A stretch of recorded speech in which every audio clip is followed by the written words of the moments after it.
wabarakatuh. Alhamdulillah wassalatu wassalamu ala Rasulillah wa ala alihi wa ashabihi wa mawalah amma ba'du.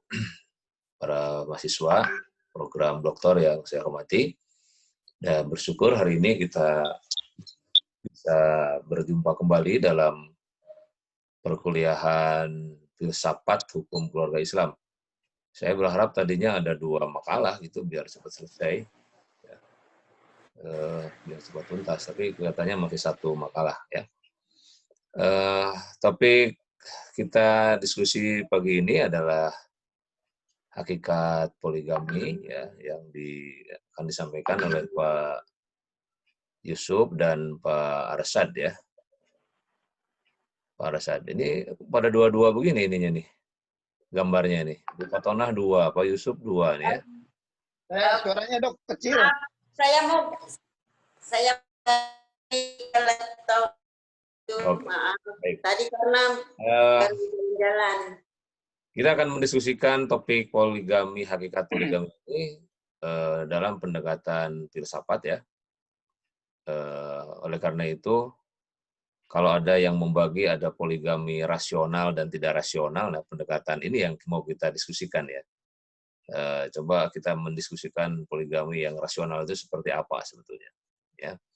Jadi apa yang ada di balik ketentuan secara hukum tentang poligami itu sendiri ya.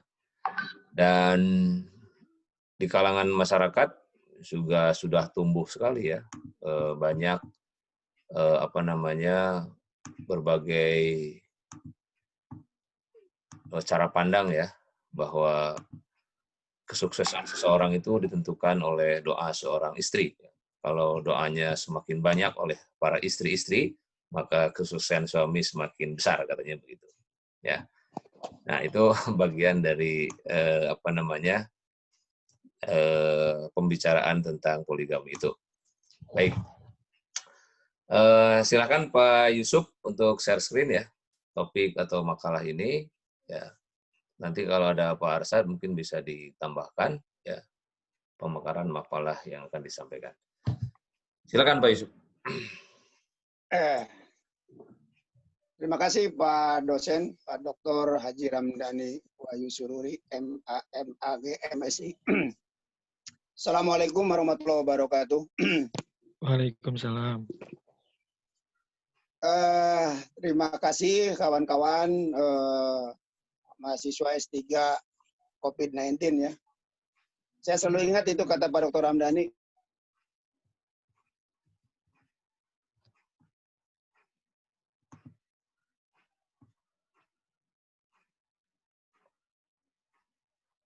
Nggak ada suaranya Pak Yusuf? Nggak ada suaranya? Halo?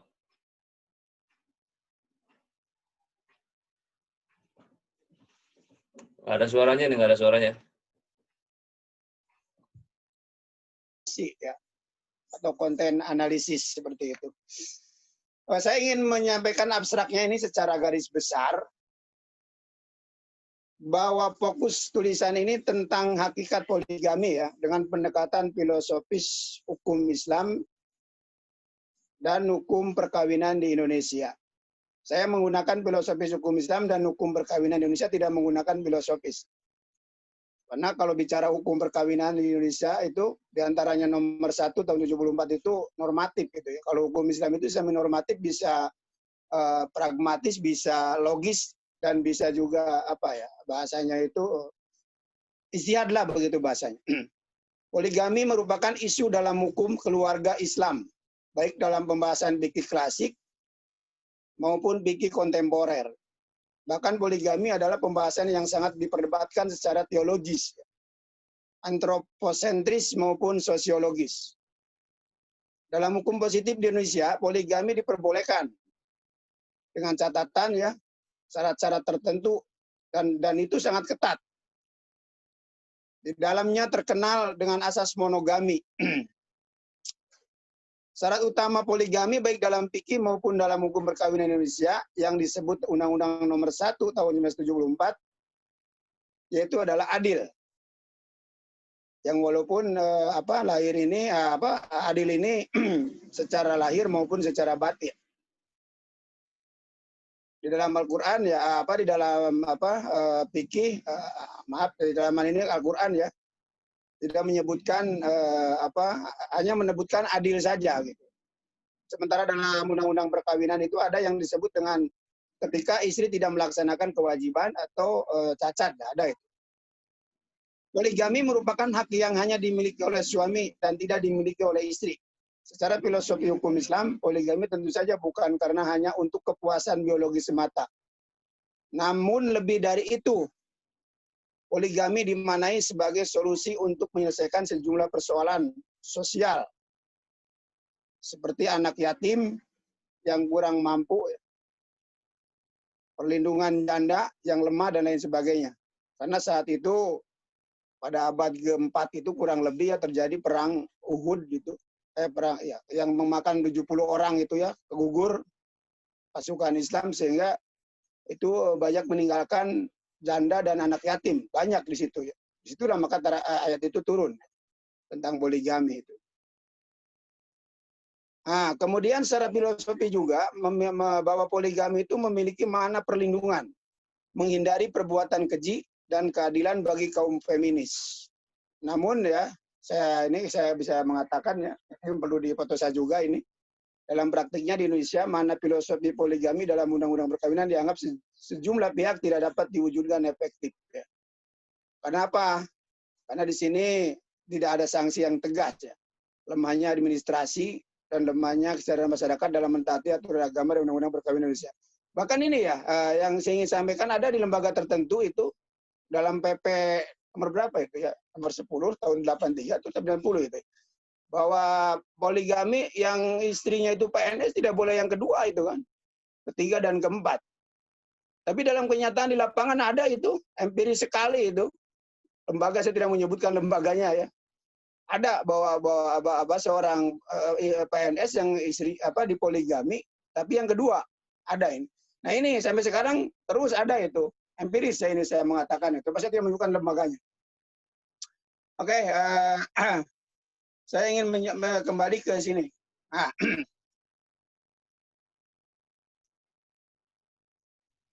Oh, kenapa hilang ya?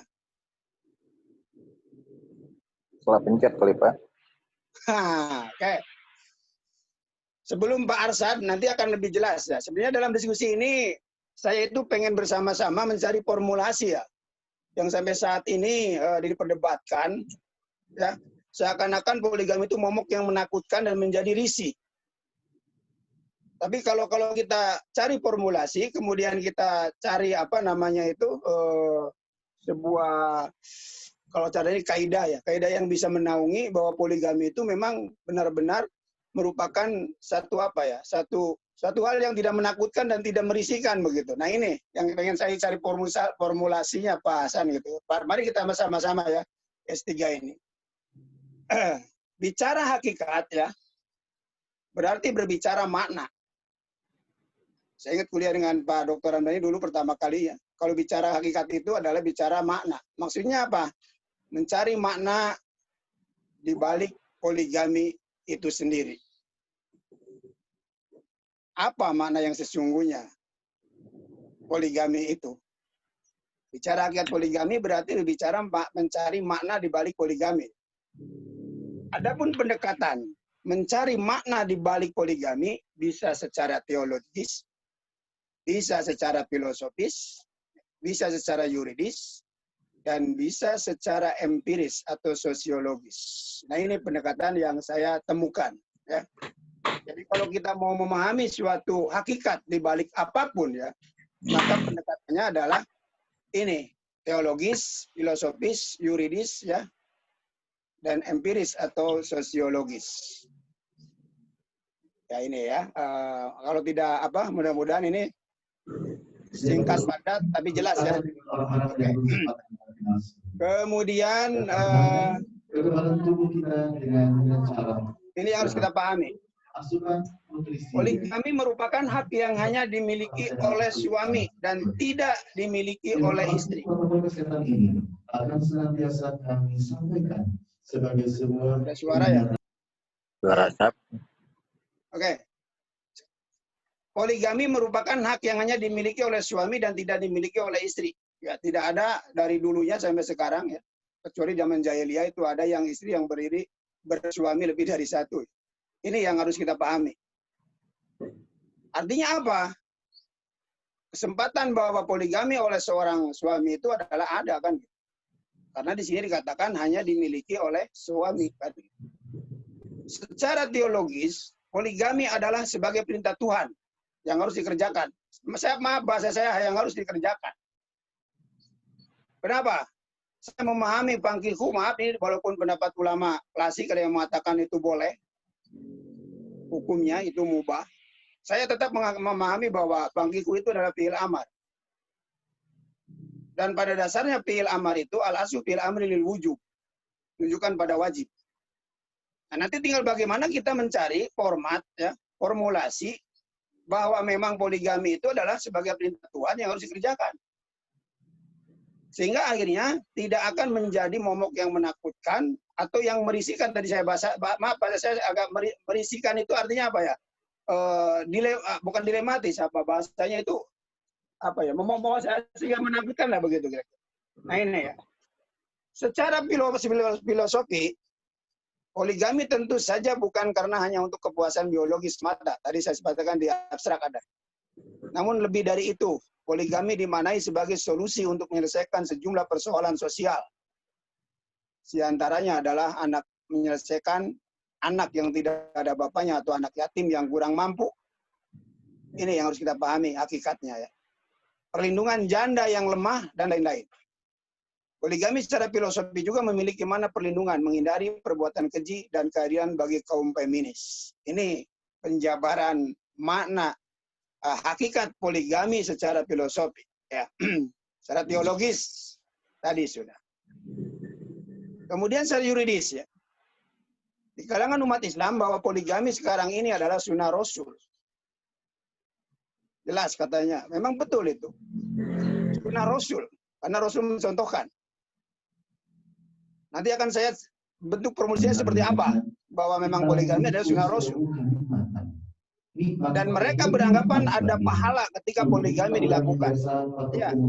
Yang namanya sunnah dikerjakan itu akan mendapat pahala.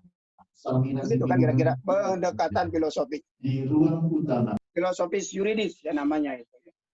Jadi karena sunnah Rasul, jadi beranggapan bahwa poligami itu adalah mendapatkan pahala ketika dilakukan. Ini pendekatan yuridis ya, bukan pendapat menurut saya bukan ini. Saya belum kalau saya belum. Secara yuridis sekali lagi di kalangan umat Islam bahwa poligami sekarang ini adalah sunnah Rasul. Wajar, logis yuridis begitu maksud saya gitu. Tapi mereka tanpa berpikir ya kondisi sosial masyarakat sekarang dan tidak menyadari akan hakikat poligami yang kemungkinan juga ada masalah sosial atau psikologis kepada istri. Nah itu ya. Ada catatan di situ ya. Harus dipikirkan bahwa walaupun secara yuridis bahwa poligami adalah sunnah Rasul, tapi satu sisi ada yang merasa secara psikologis maupun ada masalah sosial ya psikologis terhadap istri ya kata orang Sunda mah sasin udah dinyandungkan gitu gitu kira-kira. Nah ini ya. Kemudian secara sosiologis poligami hanya dianggap sebagai salah satu cara untuk mengatasi masalah sosial kurang satu. Sebagai salah satu cara untuk mengatasi masalah sosial, di mana ketika ayat tentang poligami diwahyukan, terjadi banyak janda-janda karena suaminya mati ditinggal perang, karena membela agama. Ini secara sosiologis. Ya. Bahwa poligami itu begitu, hakikatnya. Ya. Nah, kemudian, ini saya tadi katakan ya, bicara di Indonesia, dalam praktiknya, bahwa makna filosofi poligami dalam undang-undang perkawinan dianggap sejumlah pihak tidak dapat diwujudkan efektif. Tidak dapat diwujudkan secara efektif. Hal ini tadi disebabkan karena tidak adanya sanksi yang tegas, lemahnya administrasi, dan lemahnya kesadaran masyarakat dalam menaati aturan agama dan undang-undang perkawinan Indonesia. Tadi saya contohkan, ada lembaga tertentu, saya tidak mau menyebutkan lembaganya, bahkan pejabat itu orangnya, dia melakukan poligami dan istri yang keduanya adalah pegawai negeri. Tapi sampai sekarang masih berlanjut. Ini empiris Pak Haji Toto ya, sangat empiris, ya, sangat kejadian ada. Sementara PP itu kan tidak boleh kan. Nah ini bagaimana ini? Kejadian itu, jadi ini saya katakan tidak ada sanksi yang tegas, ya, lemahnya administrasi dan lemahnya kesadaran masyarakat dalam menaati aturan agama dan undang-undang perkawinan di Indonesia. Ada Pak Arsadnya ini. Selanjutnya saya serahkan ke Pak Arsad biar tidak terlalu lama.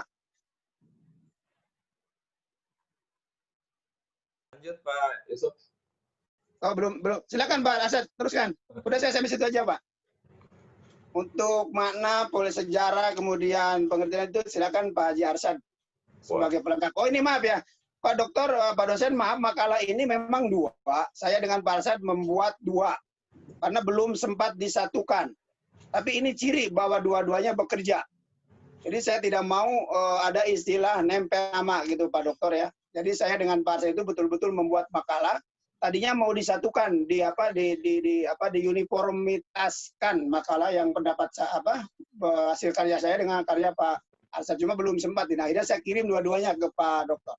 Begitu kira-kira. Terima kasih. Silakan Pak Dokter Arsad. Saya tutup dulu ya ini ya. Dulu. Apa? Saya tutup dulu. Ya. Ya.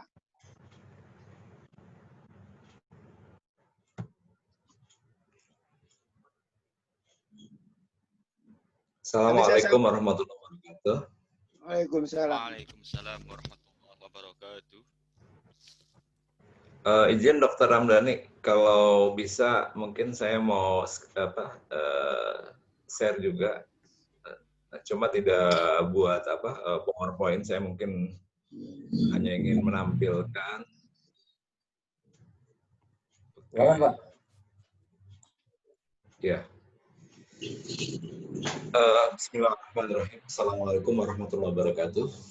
Waalaikumsalam warahmatullahi wabarakatuh. Mustafa wa ala alihi wa sahbihi ahli sidqi wal wafa ma ba'd.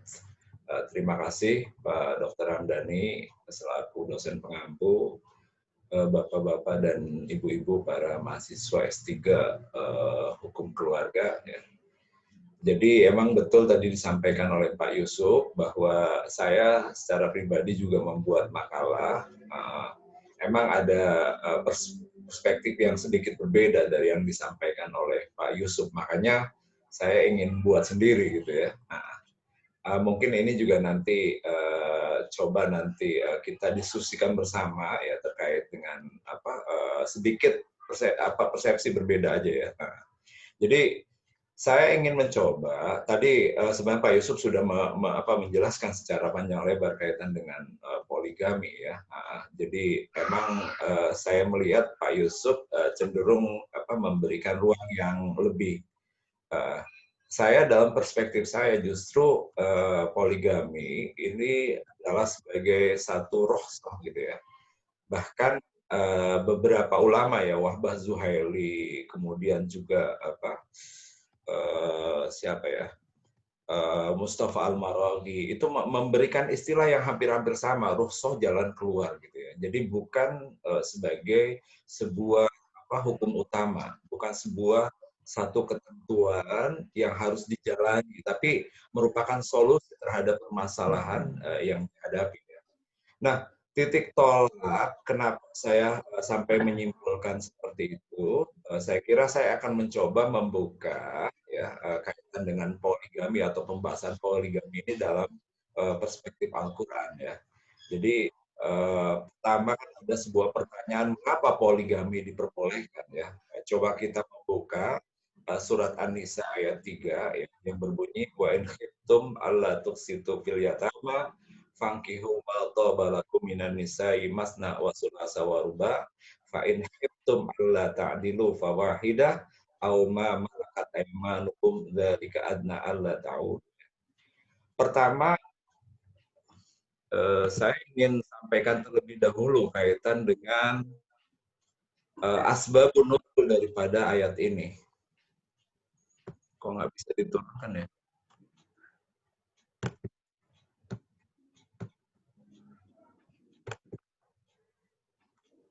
Ya. Asbabun nuzul daripada ayat ini, ya. Jadi ayat ini sebenarnya tidak secara langsung berbicara kaitan dengan masru' itu poligami atau disyariatkannya poligami.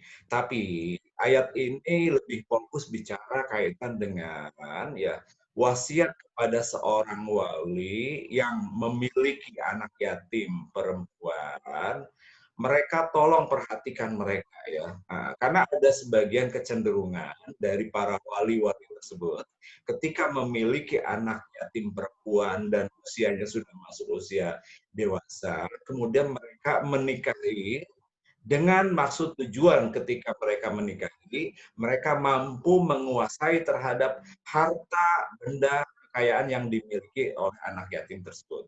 Nah, ini jadi tidak berbicara secara spesifik bicara masalah tentang disyariatkannya poligami atau menikah lebih dari satu istri. Nah, jadi ayat ini harus kita lihat kepada ayat sebelumnya yaitu ayat 2 ya. Nah, di sini saya sampaikan ya. Jadi ayat 2 itu menjelaskan tadi sebagaimana saya sampaikan. Jadi tolong para wali-wali yang punya anak yatim perempuan ya, itu jaga ya harta milik mereka jangan sampai disia-siakan.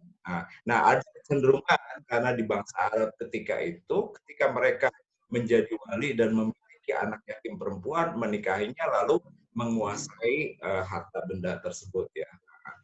Nah, di sini ada pernyataan Aisyah ketika ditanya oleh Urwah bin Zubair yang mengenai maksud ayat 3 surat An-Nisa tersebut ya. Aisyah menjawab, ya saya bacakan saja.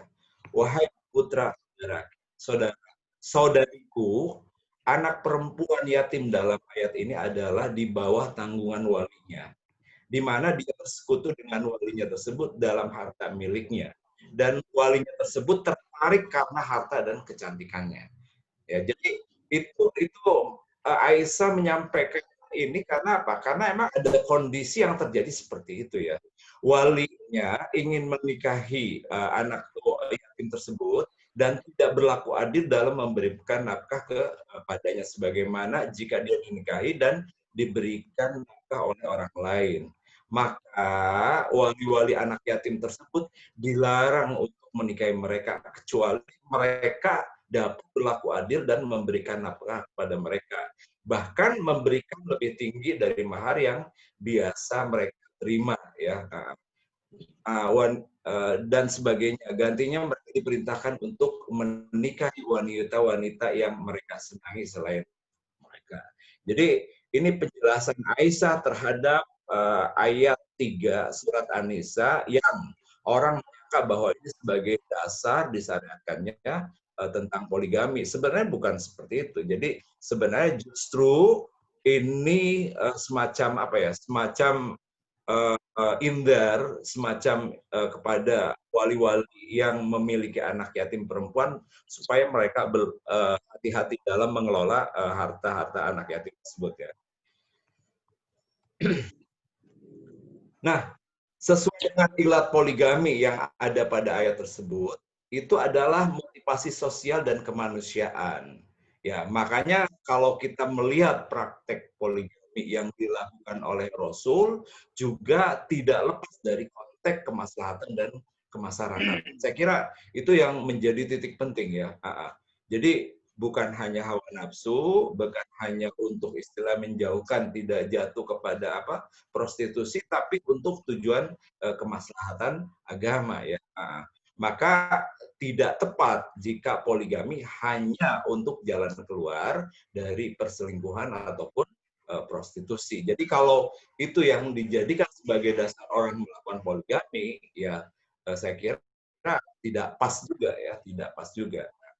Kalau kita melihat pada sejarah Rasul, ya, sejarah Rasul pada masa hidupnya, Rasul menikah di umur 25 dan menjalani hidup dengan Siti Khadijah selama 25 tahun.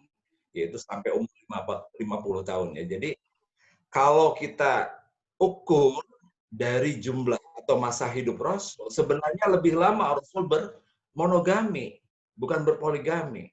Ya. Jadi bermonogami itu yang lebih lama. 25 sampai 50 sekitar 25 tahun. Sementara sisa umur 13 tahun beliau lakukan poligami dengan tadi yang saya sampaikan, tujuan untuk kemaslahatan dan kemasyarakatan ya. Nanti saya ingin sampaikan beberapa contoh perilaku Rasul yang sengaja dilakukan kenapa memilih pilihan poligami ya. Nah, dari contoh yang ada sebagai contoh ya. Ketika Rasul menikahi Saudah binti Zum'ah, ya, adalah seorang wanita tua yang ditinggal mati suaminya ketika hijrah ke Habsyah. Ya. Maka Rasul punya semacam kewajiban bagaimana menanggung kehidupan baik Saudah ataupun anak-anaknya yang posisinya itu menjadi anak yatim. Ya. Itu juga sebagai misi agama, misi dakwah Rasul. Ya.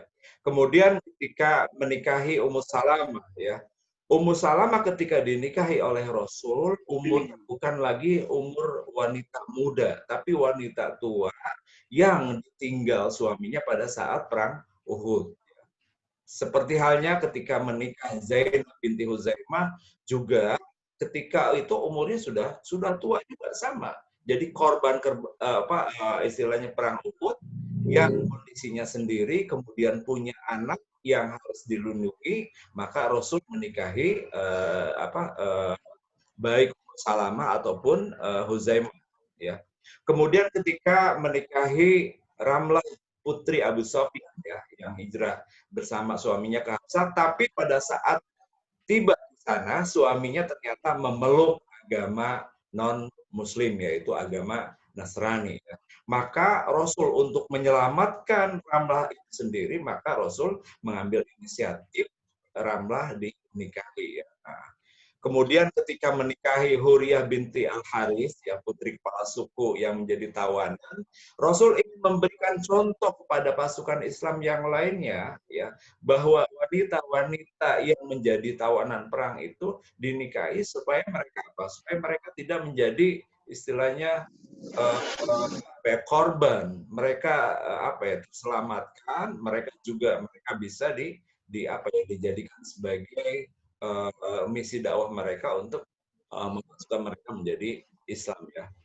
Banyak saya kira contoh-contoh yang dilakukan oleh Rasul ketika menikahi perempuan ya, bukan karena faktor cantik, bukan karena faktor muda, bukan karena faktor kekayaan, bukan karena faktor stratifikasi sosial lainnya yang menguntungkan, tapi justru kondisi istri-istri yang dinikahi Rasul pada saat itu adalah kondisinya dalam kondisi yang sangat tidak menguntungkan, dan itu untuk membantu misi dakwah Rasul. Saya kira Rasul sebagai contoh, Rasul sebagai qudwah ya, itu bagaimana memberikan contoh surah al-ijabiyah, contoh yang positif kepada masyarakat yang ada pada saat itu, juga kepada para sahabat-sahabat yang lainnya ya. Nah, sama halnya ketika menikahi Zainab binti Jahsy ya, istri dari anak angkat Rasul ya, yang pada saat itu langsung turun ayat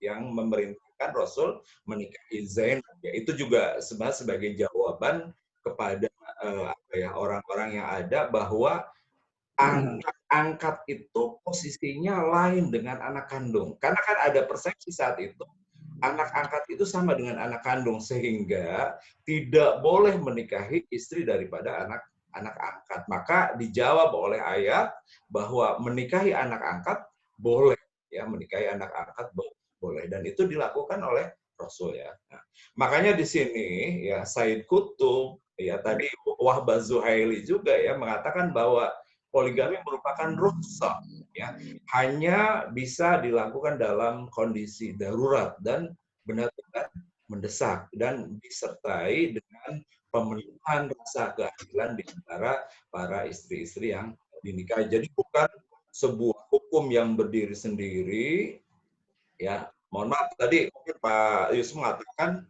bahwa itu adalah perintah, ya bukan. itu nggak bisa berdiri sendiri. Itu jadi konteks ayatnya itu harus dilihat daripada konteks ayat sebelumnya, yaitu surat An-Nisa ayat 2 ya. Al-Marogi mengatakan ya, ini ada syarat-syarat yang harus dipenuhi juga ya. Ya, contoh syarat istri mandul sementara kedua atau salah satunya sangat mengharapkan keturunan, itu juga menjadi salah satu syarat. Atau suami yang kondisinya hiperseks. Hiperseks itu ya over lah, ketika pokoknya harus dipenuhi lah untuk melayani kemauan suaminya ya. Atau suami yang memiliki harta banyak ya untuk memenuhi seluruh kebutuhan keluarga, atau jumlah perempuan melebihi laki-laki, atau banyaknya janda dan anak-anak yatim. Nah, mungkin di beberapa negara ya seperti di Irak, kemudian di Bosnia, kemudian di beberapa negara yang terjadi peperangan, emang terjadi kondisi seperti itu. Sehingga solusi untuk ya menghadapi kondisi banyaknya perempuan sementara laki-laki yang menjadi suaminya menjadi korban perang, saya kira yaitu tadi poligami ya. Jadi tidak terbuka bebas ya.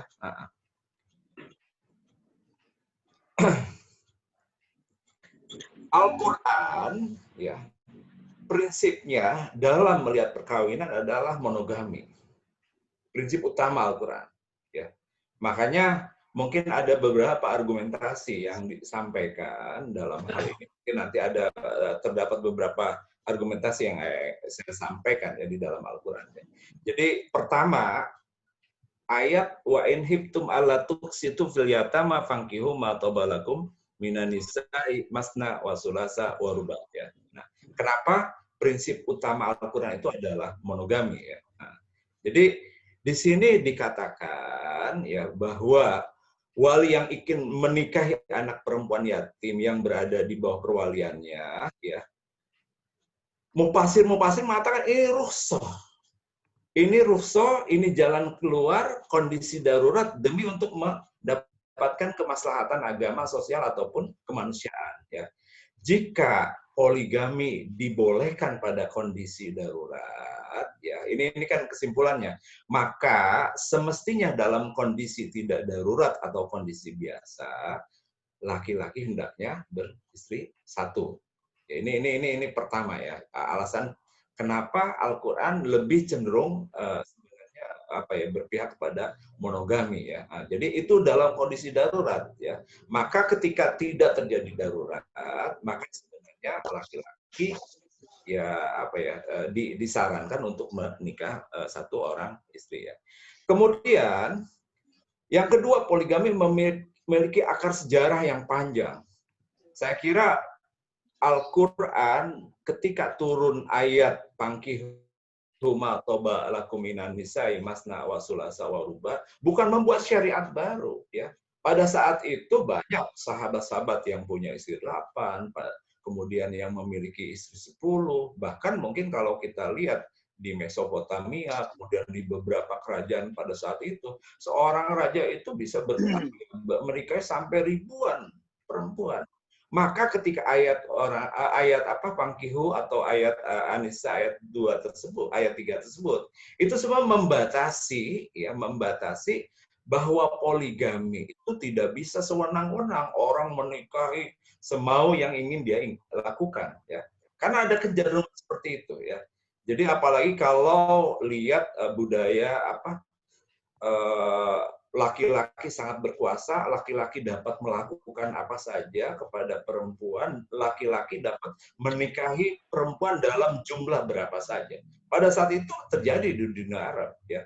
Bahkan ketika punya anak perempuan, mereka merasa bahwa dirinya itu punya aib ya. Maka ada sebagian orang itu menguburkan anak perempuan tersebut karena merasa malu ya. Jadi kondisi perempuan pada saat itu emang sangat madlum, sangat terdolimi ya. Maka ketika turun ayat itu sebenarnya membatasi ya daripada kebudayaan atau adat yang terjadi yang membolehkan orang menikah dalam jumlah berapa saja, itu hanya 1, 2 sampai 4 ya. Jadi di luar itu tidak diperbolehkan ya.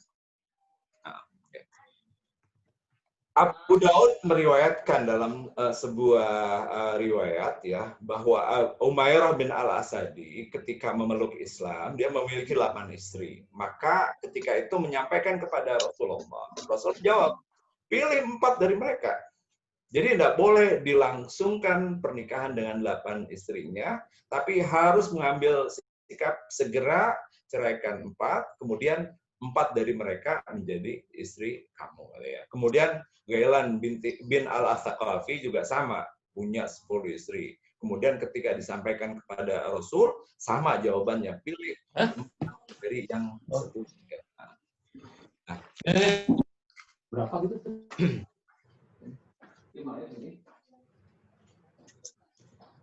Alasan berikutnya yang disampaikan oleh Al-Quran, kenapa konsep monogami yang menjadi prinsip utama, di sini ada kata fa'in khiftum alla ta'dilu fawahidah ya. Jika kamu takut tidak akan berlaku adil, maka seorang saja atau budak-budak yang kamu miliki ya. Auma malakat aimanukum ya. Nah, ayat ini memberikan syarat poligami, bahwa poligami yang dilakukan harus berlaku adil. Ya. Bahkan dalam surat An-Nisa ayat 129 dikatakan, walan tastati'u an ta'dilu bainan nisa'i walau harastum ya. Fala tamilu kullal maili fatadharuha kal mu'allaqah wa in tuslihu wa tattaqu fa innallaha kana ghafurur rahim.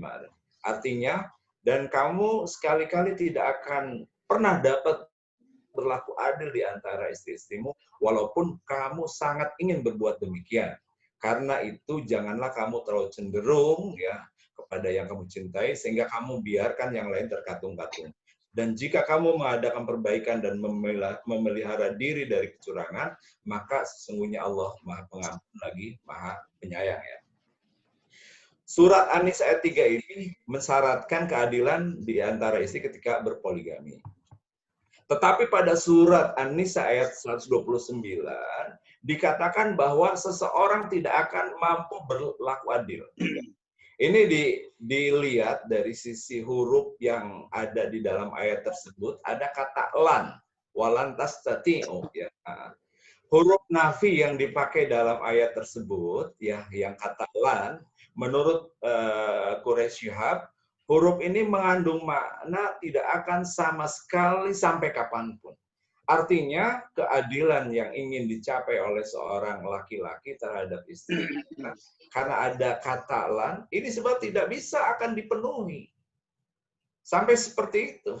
Sampai ekstrim seperti itu. Jadi, adil itu bohong sebenarnya dia di depan di hadapan ini ya istri-istri tersebut ya.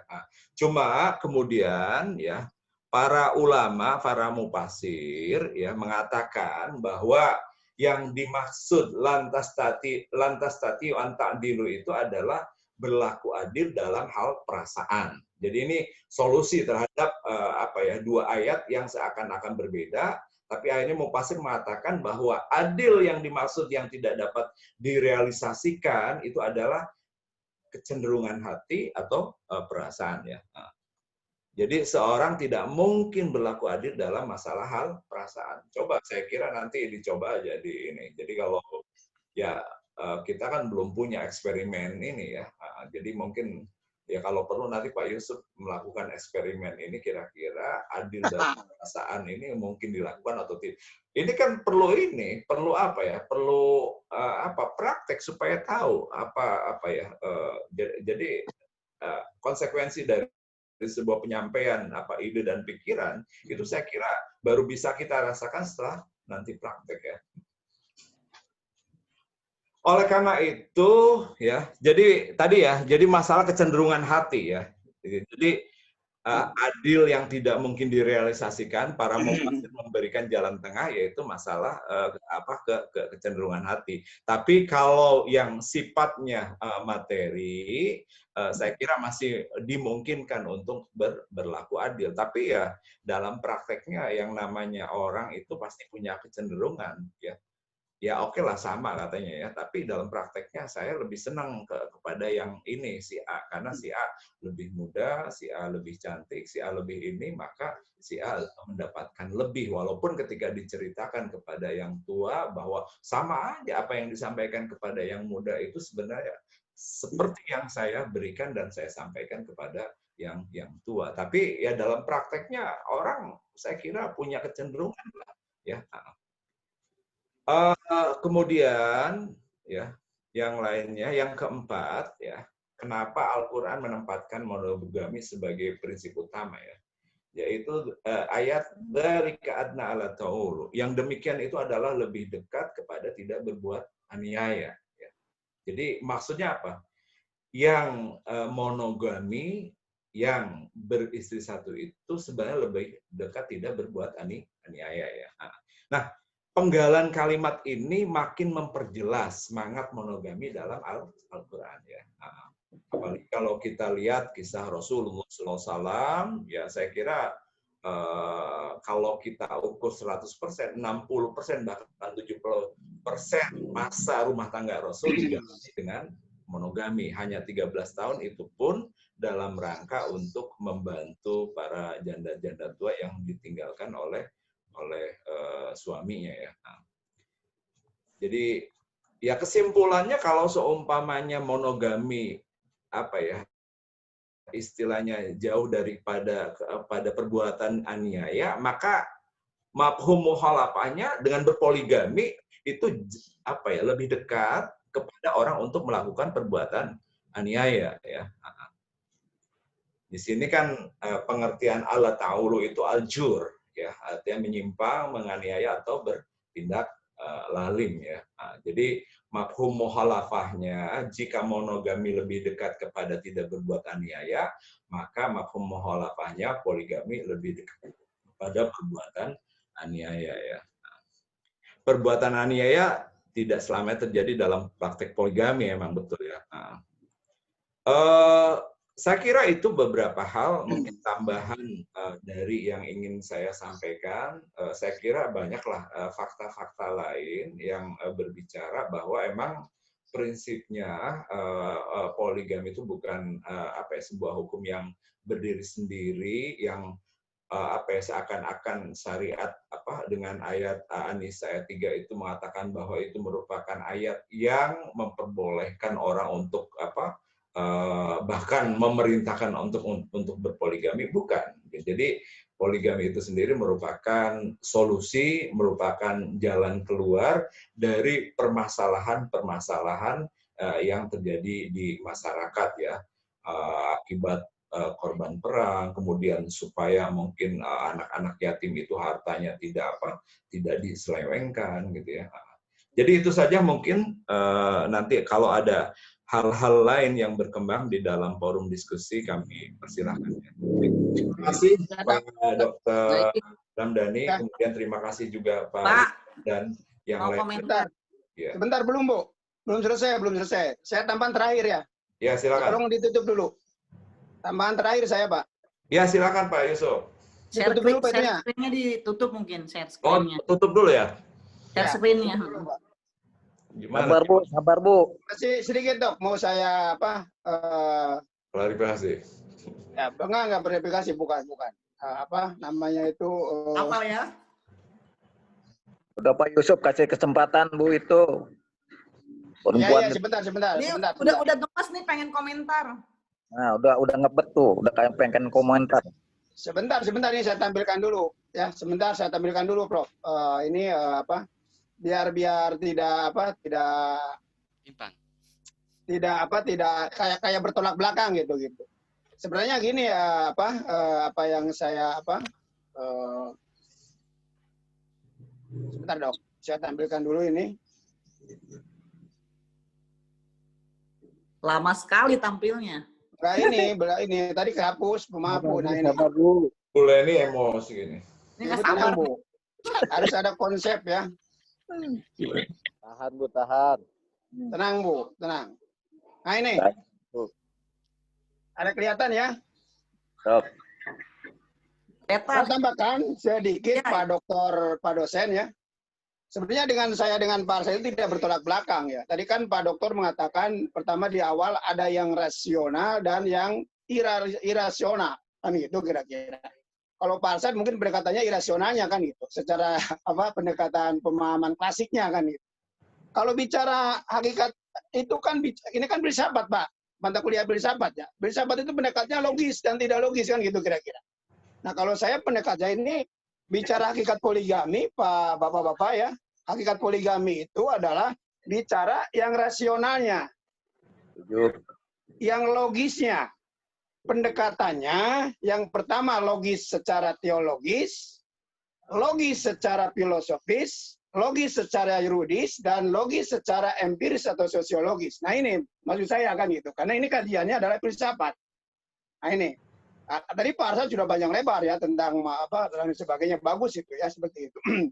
Nah ini saya punya teori Bapak-Bapak yang mungkin perlu dikaji diberikan semua tanggapan dan masukan termasuk Pak Dr. Ramdhani.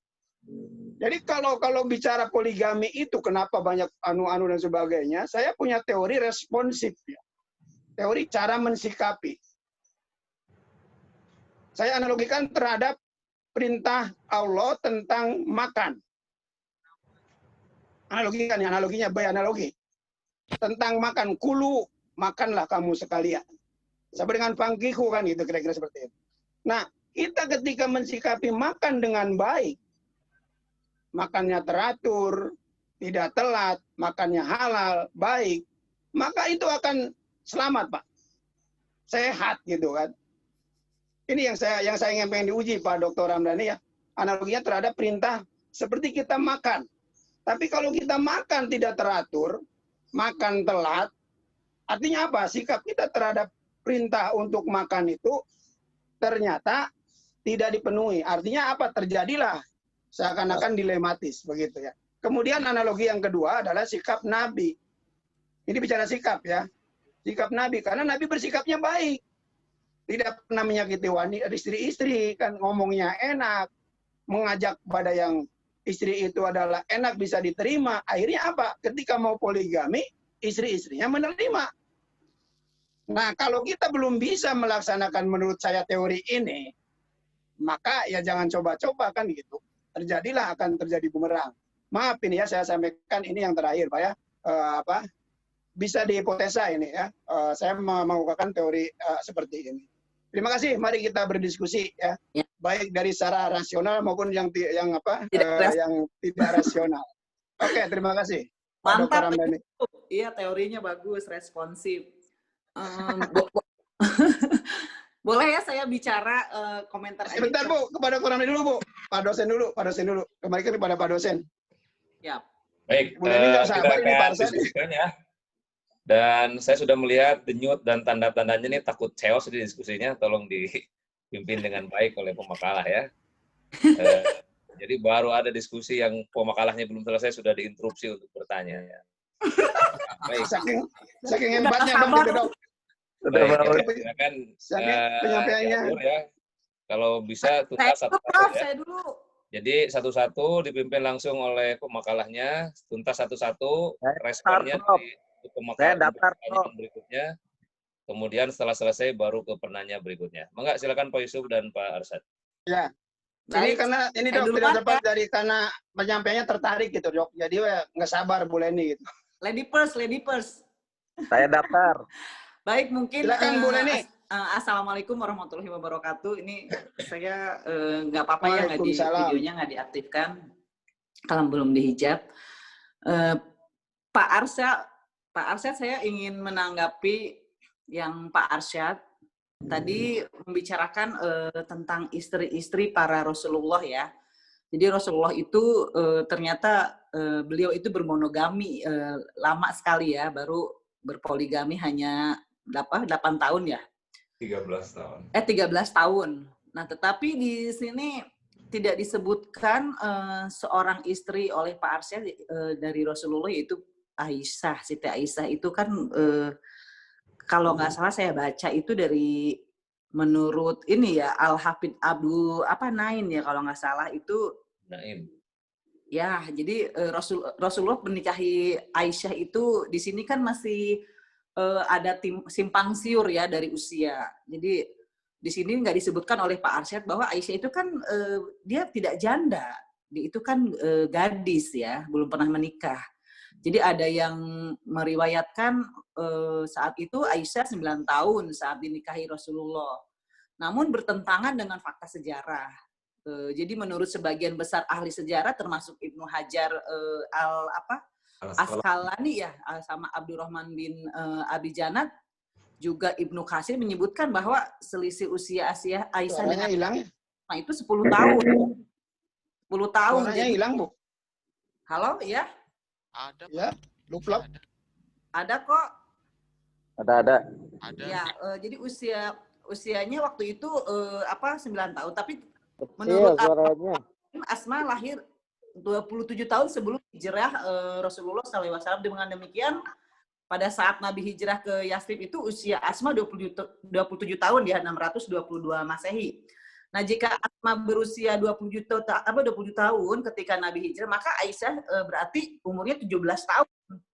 Nah, jadi di sini kan ada simpang siur. Nah, saya ingin bertanya kepada Pak Arsyad berdasarkan makalahnya, apakah benar tidak gitu Aisyah ini menurut Pak Arsyad manakah yang lebih lebih bisa dipertanggungjawabkan, apakah Aisyah ini umur 17 tahun ketika menikah dengan Rasulullah atau 9 tahun yang diceritakan oleh Hisam Ibu Urwah ya, kalau yang dari Irak itu siapa ya, lupa lagi tuh saya namanya ya, yang menceritakan kalau Rasulullah itu menikah dengan Aisyah itu umur 9 tahun.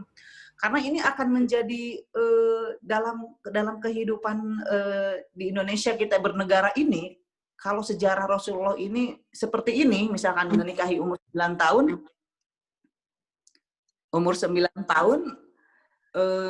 jadi akan menjadi contoh yang tidak baik ya, maksudnya dengan pemikiran ini Rasulullah berarti menikahi di bawah umur gitu kan. Nah, ini pernah ada jadi perdebatan antara saya dengan Nasrani, ini pernah ngobrol-ngobrol lah gitu kan.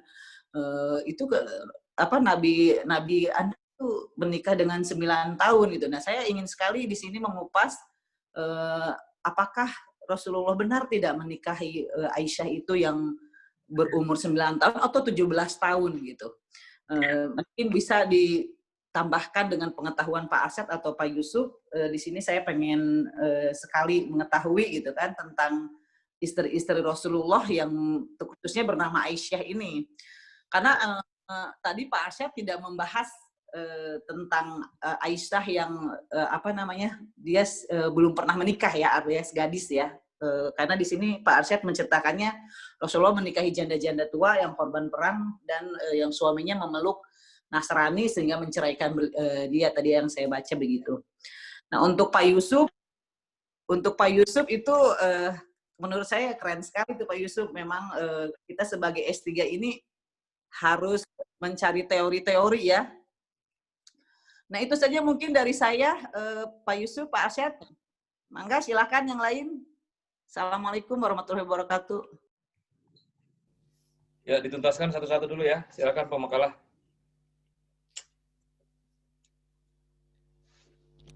Pak Yusuf nggak ada suaranya. Ya, terima kasih Bu Leni ya. Jadi ini ada pertanyaan kaitan dengan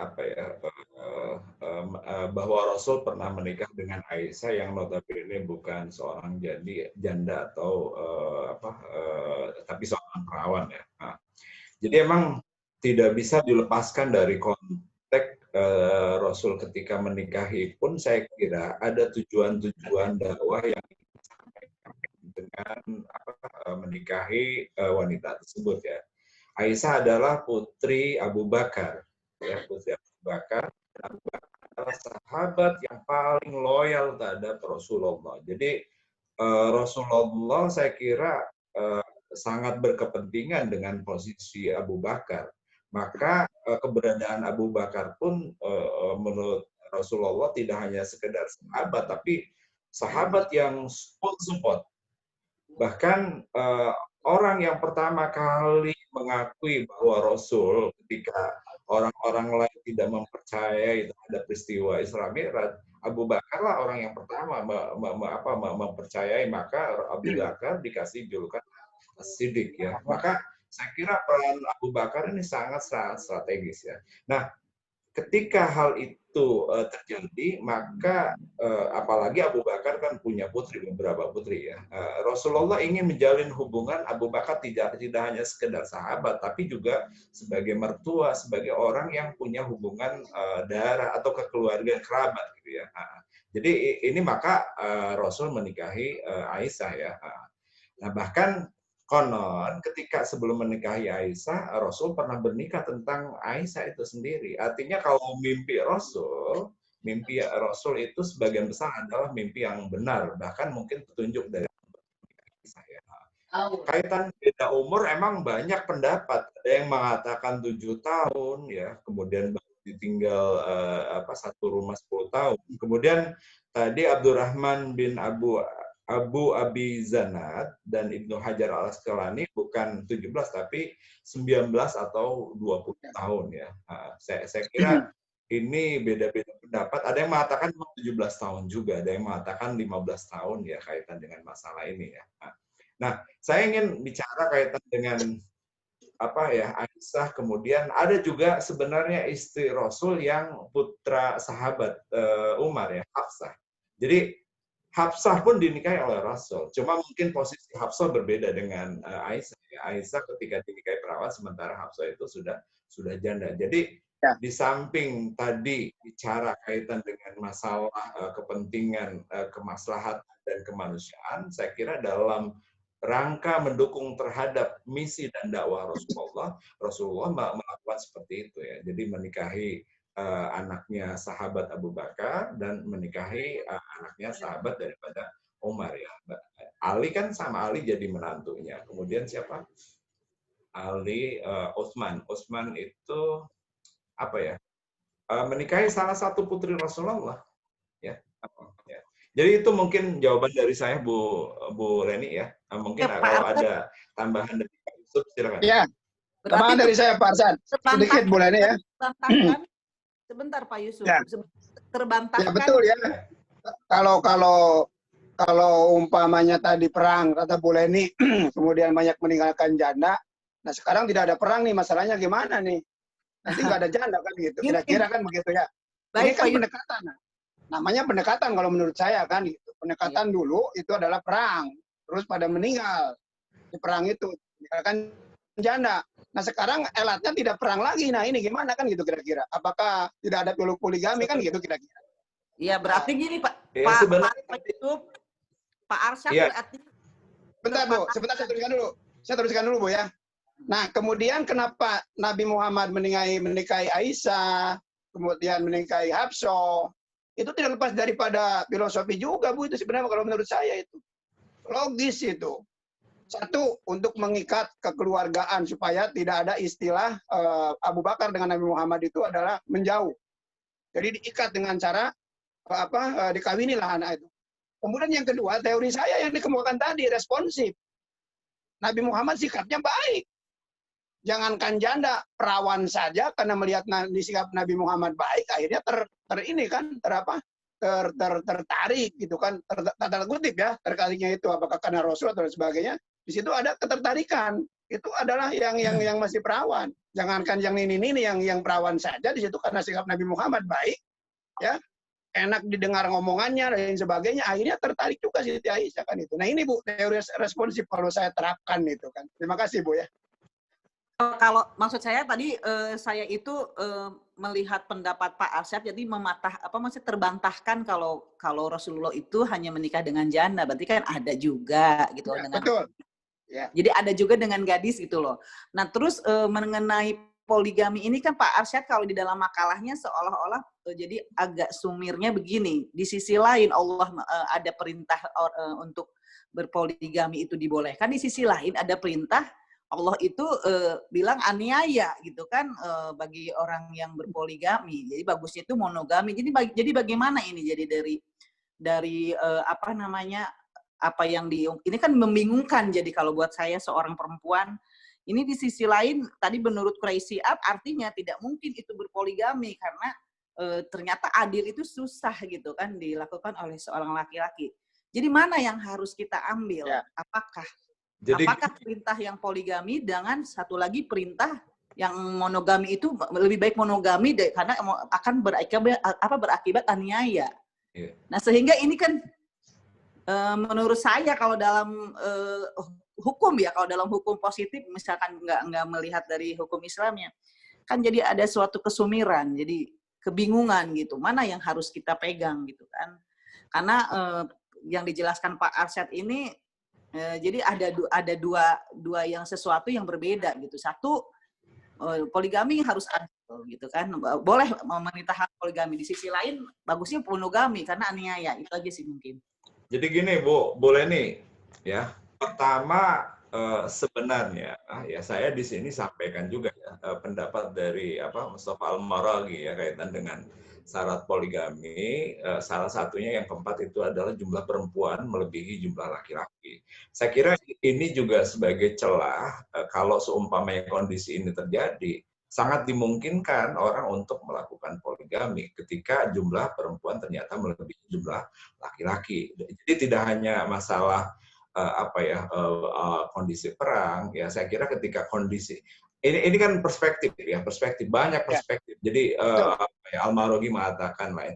Nah kaitan dengan ayat tadi begini, ini kan Mufasir memberikan solusi jalan tengah ya, bahwa yang dimaksud walantas tatu antadilu itu jadi tidak mungkin berbuat adil, itu adil kaitan dengan masalah perasaan, kecenderungan hati. Dan itu kita tidak bisa membohongi. Pasti setiap orang ya ketika dipilihkan dari dua orang yang kita sukai, pasti salah satunya itu akan jauh lebih dia sukai karena beberapa hal, karena beberapa faktor. Tapi ya kaitan ini sebenarnya bisa dilakukan adil ketika berbicaranya kaitan dengan keadilan materi.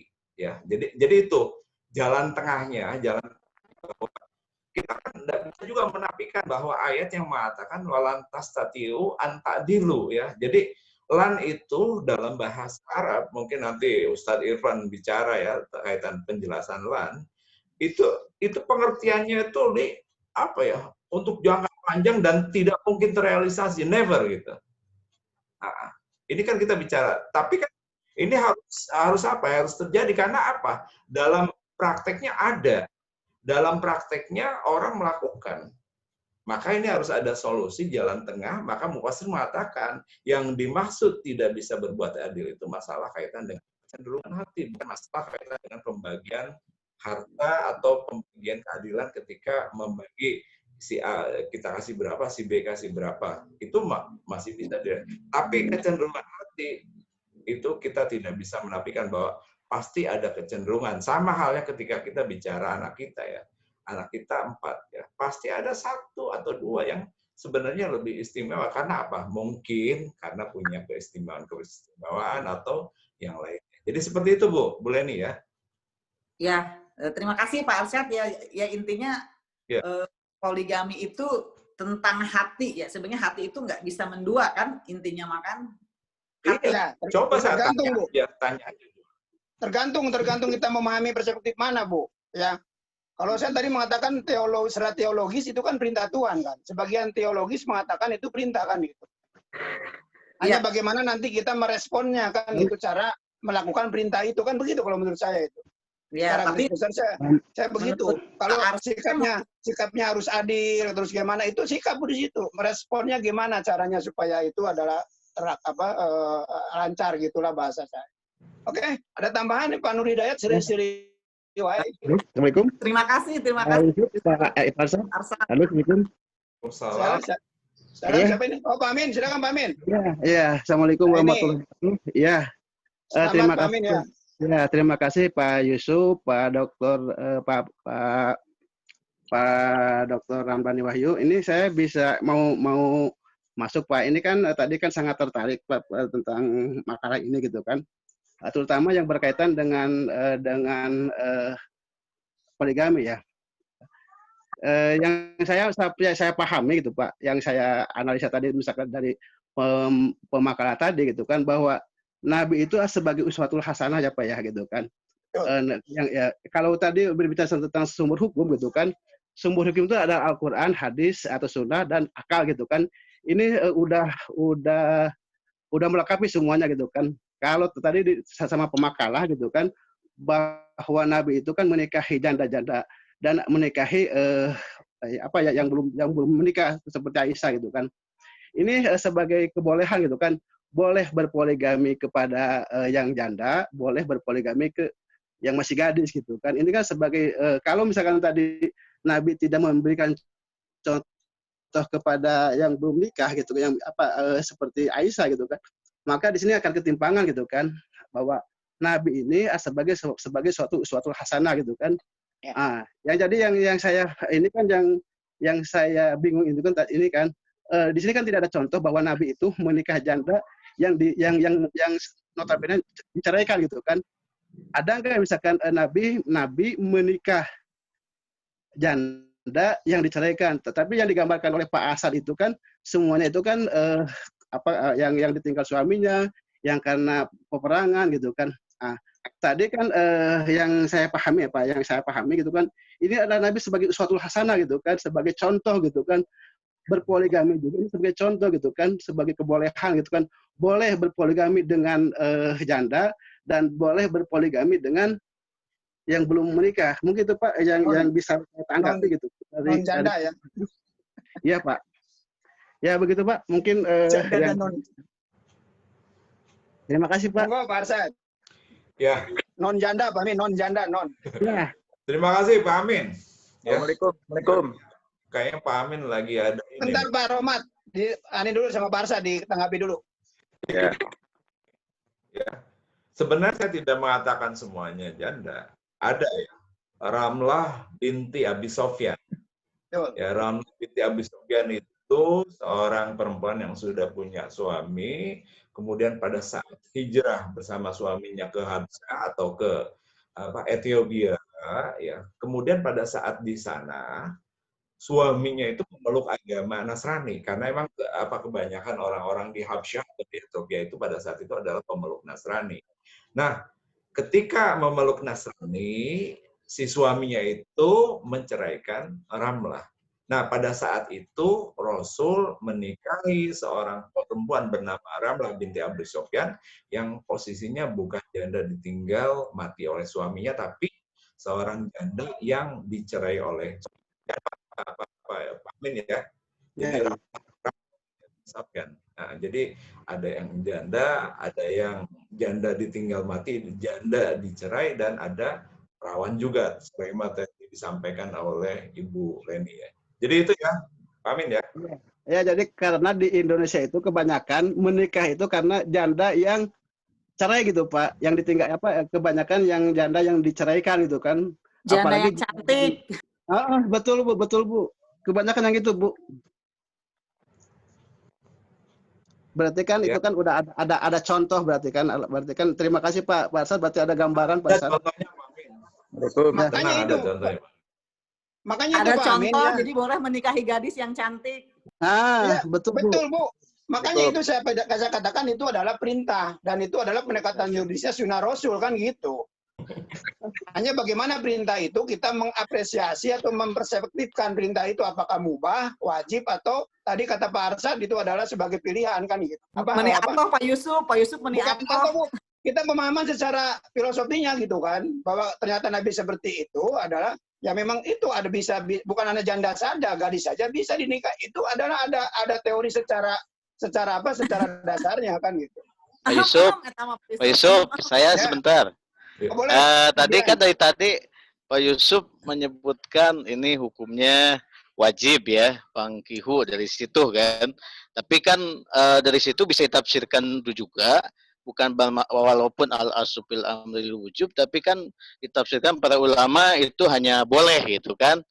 Hanya boleh gitu. Artinya tidak semua perintah itu menjadi wajib gitu. Nah, ketika itu menjadi menurut para mazhab pun itu hanya boleh dan hukumnya azimah atau rukhsah gitu. Nah, saya tidak setuju ketika apa namanya ini kan ada keharusan dan ini hukumnya wajib, seolah-olah ini sangat mengharuskan, padahal ini tidak ada dalam ijma sahabat juga hukumnya apa namanya poligami ini menjadi sepakat gitu, ijma, udah ijmakan, dan tidak ada ini ikhtilaful ulama. Nah itu mungkin bagaimana itu apa nama implementasinya, betul apakah wajib secara udah ijma atau belum? Ya terima kasih Pak. Assalamualaikum. Oke, berarti ini wilayah saya Pak Arsad ya, sebentar Pak Arsad. Begini Pak Dian. Ya. Tadi saya kembalikan saya ulang ya. Sedikit ketinggalan. Sebagian teologis bahwa poligami adalah sebagai perintah Tuhan yang harus dikerjakan. Itu ya, sebagian ini. Saya cenderung bahwa itu memang perintah. Karena ada kalimat fangkihu, maka nikahilah. Yang namanya nikahilah itu adalah perintah kan. Ada yang mengatakan perintah itu adalah boleh, ya sah-sah saja, mubah. Saya mengatakan harus dikerjakan kan gitu. Jangankan yang mubah atau yang wajib saja, kalau ada ilah Pak, itu bisa di-cut. Nah makanya saya berbicara bagaimana cara merespon terhadap apa yang disebut dengan adil itu. Ini maksud saya gitu Pak. Kalau ayat itu saya katakan wajib. Saya nggak apa-apa lah, berbeda dengan ulama dulu kan gitu. Karena saya memahami bahwa ayat itu adalah memang adalah perintah yang harus dikerjakan kan gitu. Cuma ada kata ilah di situ, ada cut gitu kan. Bisa nggak kira-kira mengerjakan itu dengan adil? Nah ini maksud saya kan gitu ya. Nah itu Pak. Jadi artinya meresponnya gimana ketika melakukan perintah itu. Begitu maksud saya Pak. Ini secara teologis Pak ya. Oh, saya yakin itu adalah perintah kan gitu. Pak Arsad mungkin ada tambahan? Saya Pak Yusuf. Jadi gini. Oh, silakan, mungkin ada yang lain enggak? Pak Arsad dulu. Saya Pak Arsad. Sebentar Bu. Pak Arsad. Oh, Pak Arsad dulu, silakan. Pemakalah. Saya dulu ya. Jadi tidak semua kata amar di dalam ayat Al-Quran itu al-amru yaqtadi lil wujub gitu. Jadi tidak setiap amar, kata perintah yang ada dalam Al-Quran itu adalah menunjukkan wajib ya. Kecuali kalau ada dalil atau qarinah yang memperkuat bahwa perintah itu adalah wajib ya. Kulu wasrabu ya. Minum, makan dan minum ya. Apakah makan dan minum itu wajib? Bukan. Makan dan minum itu adalah mubah gitu ya. Saya kira banyak perintah-perintah lainnya yang dicantumkan di dalam Al-Quran dan tidak merupakan sebuah kewajiban ya. Makanya saya bilang, jadi cara ya saya kira tidak bisa lepas dari konteks pertama asbabun nuzul. Yang kedua munasabatul ayat, ketersambungan ayat dengan ayat-ayat sebelumnya dan ayat-ayat setelahnya. Ini perlu. Karena apa? Karena kita kalau seumpamanya langsung memutuskan bahwa ayat ini seperti ini tanpa ada sebuah ya tadi kajian baik munasabatul ayat, asbabun nuzul, kita akan jatuh pada sebuah kesimpulan yang tidak tepat atau kurang tepat bahkan ya. Jadi ini penting. Jadi makanya saya kira di dalam pembahasan ulumul Quran ya ketika bicara masalah tafsir, orang tidak bisa lepas dari konteks asbabun nuzul, tidak bisa lepas dari munasabatul ayat dengan ayat sebelumnya ataupun ayat setelahnya. Supaya apa? Supaya kesimpulannya kita tidak salah. Makanya saya tetap berkata bahwa hukum daripada ta'adud atau poligami itu adalah ibahah. Ya, bahkan ini kalau ulama-ulama lain mengatakan rukhsah. Rukhsah itu kebalikan daripada azimah. Azimah itu sesuatu yang harus dikerjakan dalam kondisi normal ya. Nah, rukhsah itu sesuatu yang bisa dilakukan ketika dalam kondisi darurat ya. Nah, jadi tidak normal. Bahkan sampai seperti itu ya. Said Qutb, kemudian juga saya kira sama ya kalau Wahbah Zuhaili mengatakan istilahnya itu jalan keluar daripada kondisi yang pada saat itu perempuan dalam kondisi yang tidak menguntungkan. Ya, saya kira itu ya. Silakan Bu Fatona. Ada tambahan? Baik, Terima kasih waktunya. Bismillahirrahmanirrahim. Saya di sini mungkin sedikit merespon tentang poligami, kemudian adalah tadi seperti yang dijawab ya, terkait umur saya. Nanya ini di luar konteks ini, dia nggak boleh kira-kira. Bicara dulu terkait poligami. Saya sekali yang sudah disampaikan di saat pesannya, aku tarik saya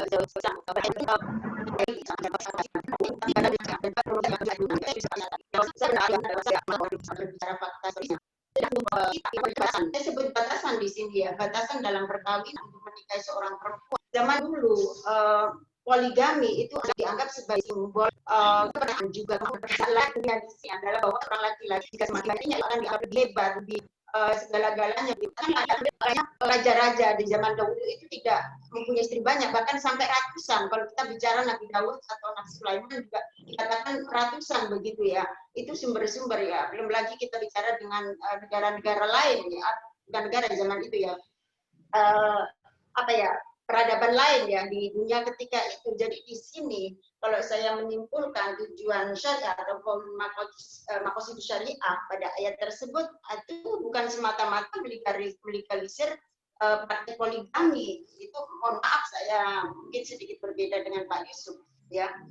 Karena ayatnya kan tadi sudah saya jelaskan bukan semata-mata itu matobalah dan bisa masih bahasa cuma wa in khiftum ala ta'dilu, kemudian fawaqidat, dan kita sebenarnya di situ ayatnya adalah lebih stressingnya kepada fawaqidat. Wa in khiftum ala ta'dilu loh ya, fawaqidat di situ stressingnya sebenarnya ya.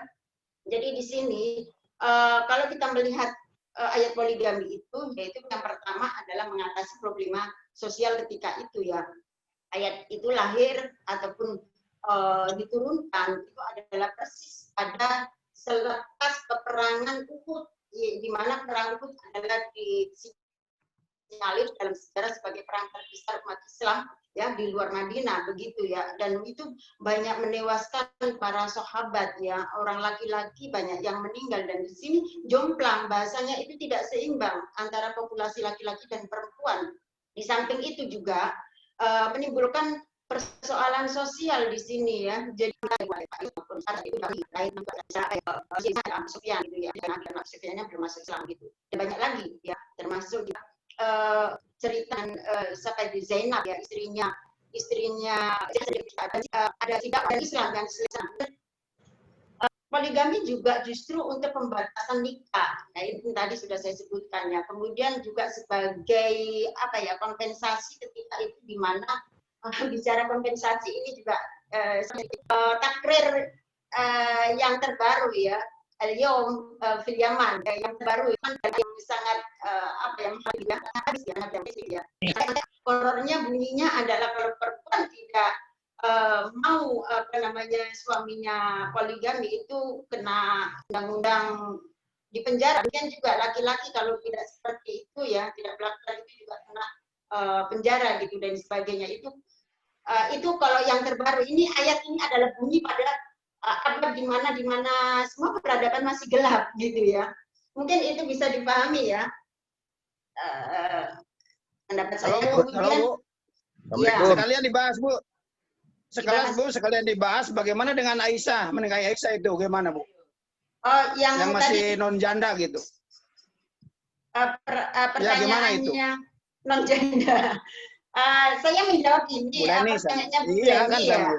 Iya, memang Rasulullah adalah menikahi Aisyah yang sebenarnya banyak pro kontra ya, artinya banyak perdebatan di sana. Betulkah Aisyah itu adalah ketika menikah dengan Rasulullah adalah pada umur yang mengatakan kila 6 tahun, ada yang mengatakan 9 tahun begitu ya.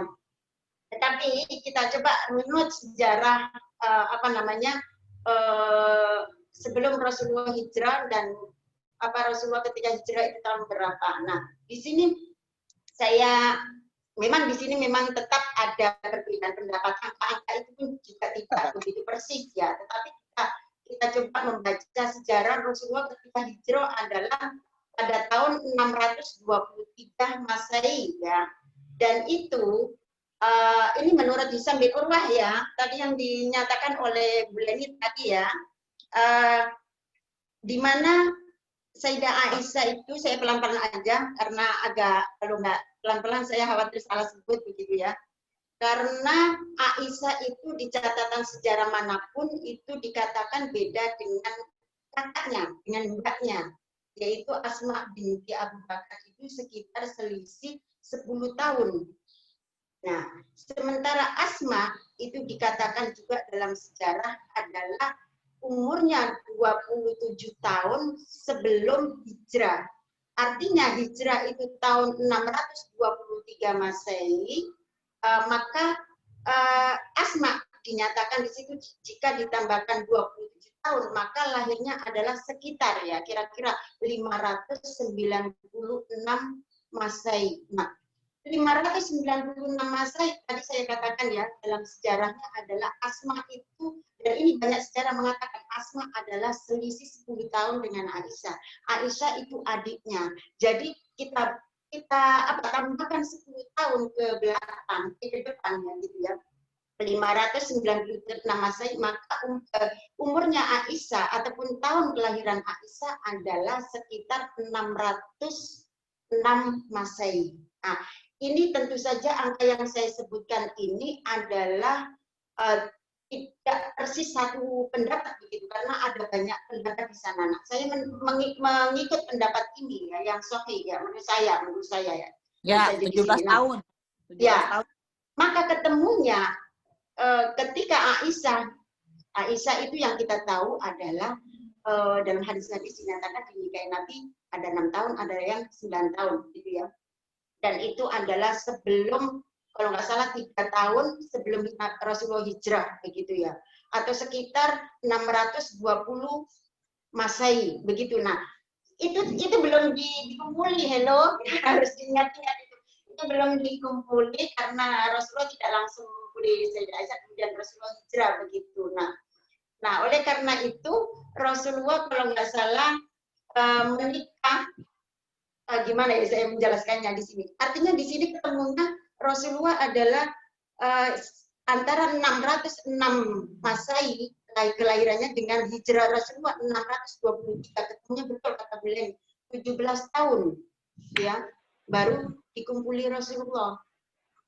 Karena pada konsep fikihnya memang tidak ada. Ya, Bu Fatona, saya hanya meyakini itu aja 17 tahun. Ya, saya juga meyakini itu. Nah, di sini tentu banyak yang menanyakan bagaimana keautentisitasan hadis Bukhari, ya, karena yang meriwayatkan itu, ya, bahwasanya Aisyah dinikahi antara 6 sampai 9 tahun itu adalah Bukhari. Nah, tentu saja kita kembali kepada apa ya?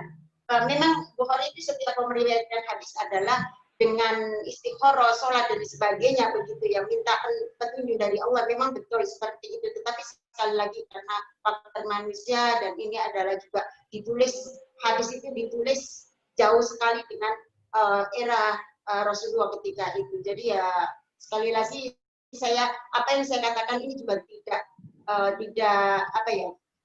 betul sekaligus, dan tetapi saya yakin dengan seperti ini ya, karena Rasulullah sendiri itu adalah orang yang setiap sikap dan apa yang dilakukannya adalah selalu menjadi teladan, dan tidak mungkin dong Rasulullah itu menikahi anak-anak yang ataupun melakukan hubungan seksual, pedofil begitu ya, seperti yang dikatakan orang-orang Barat.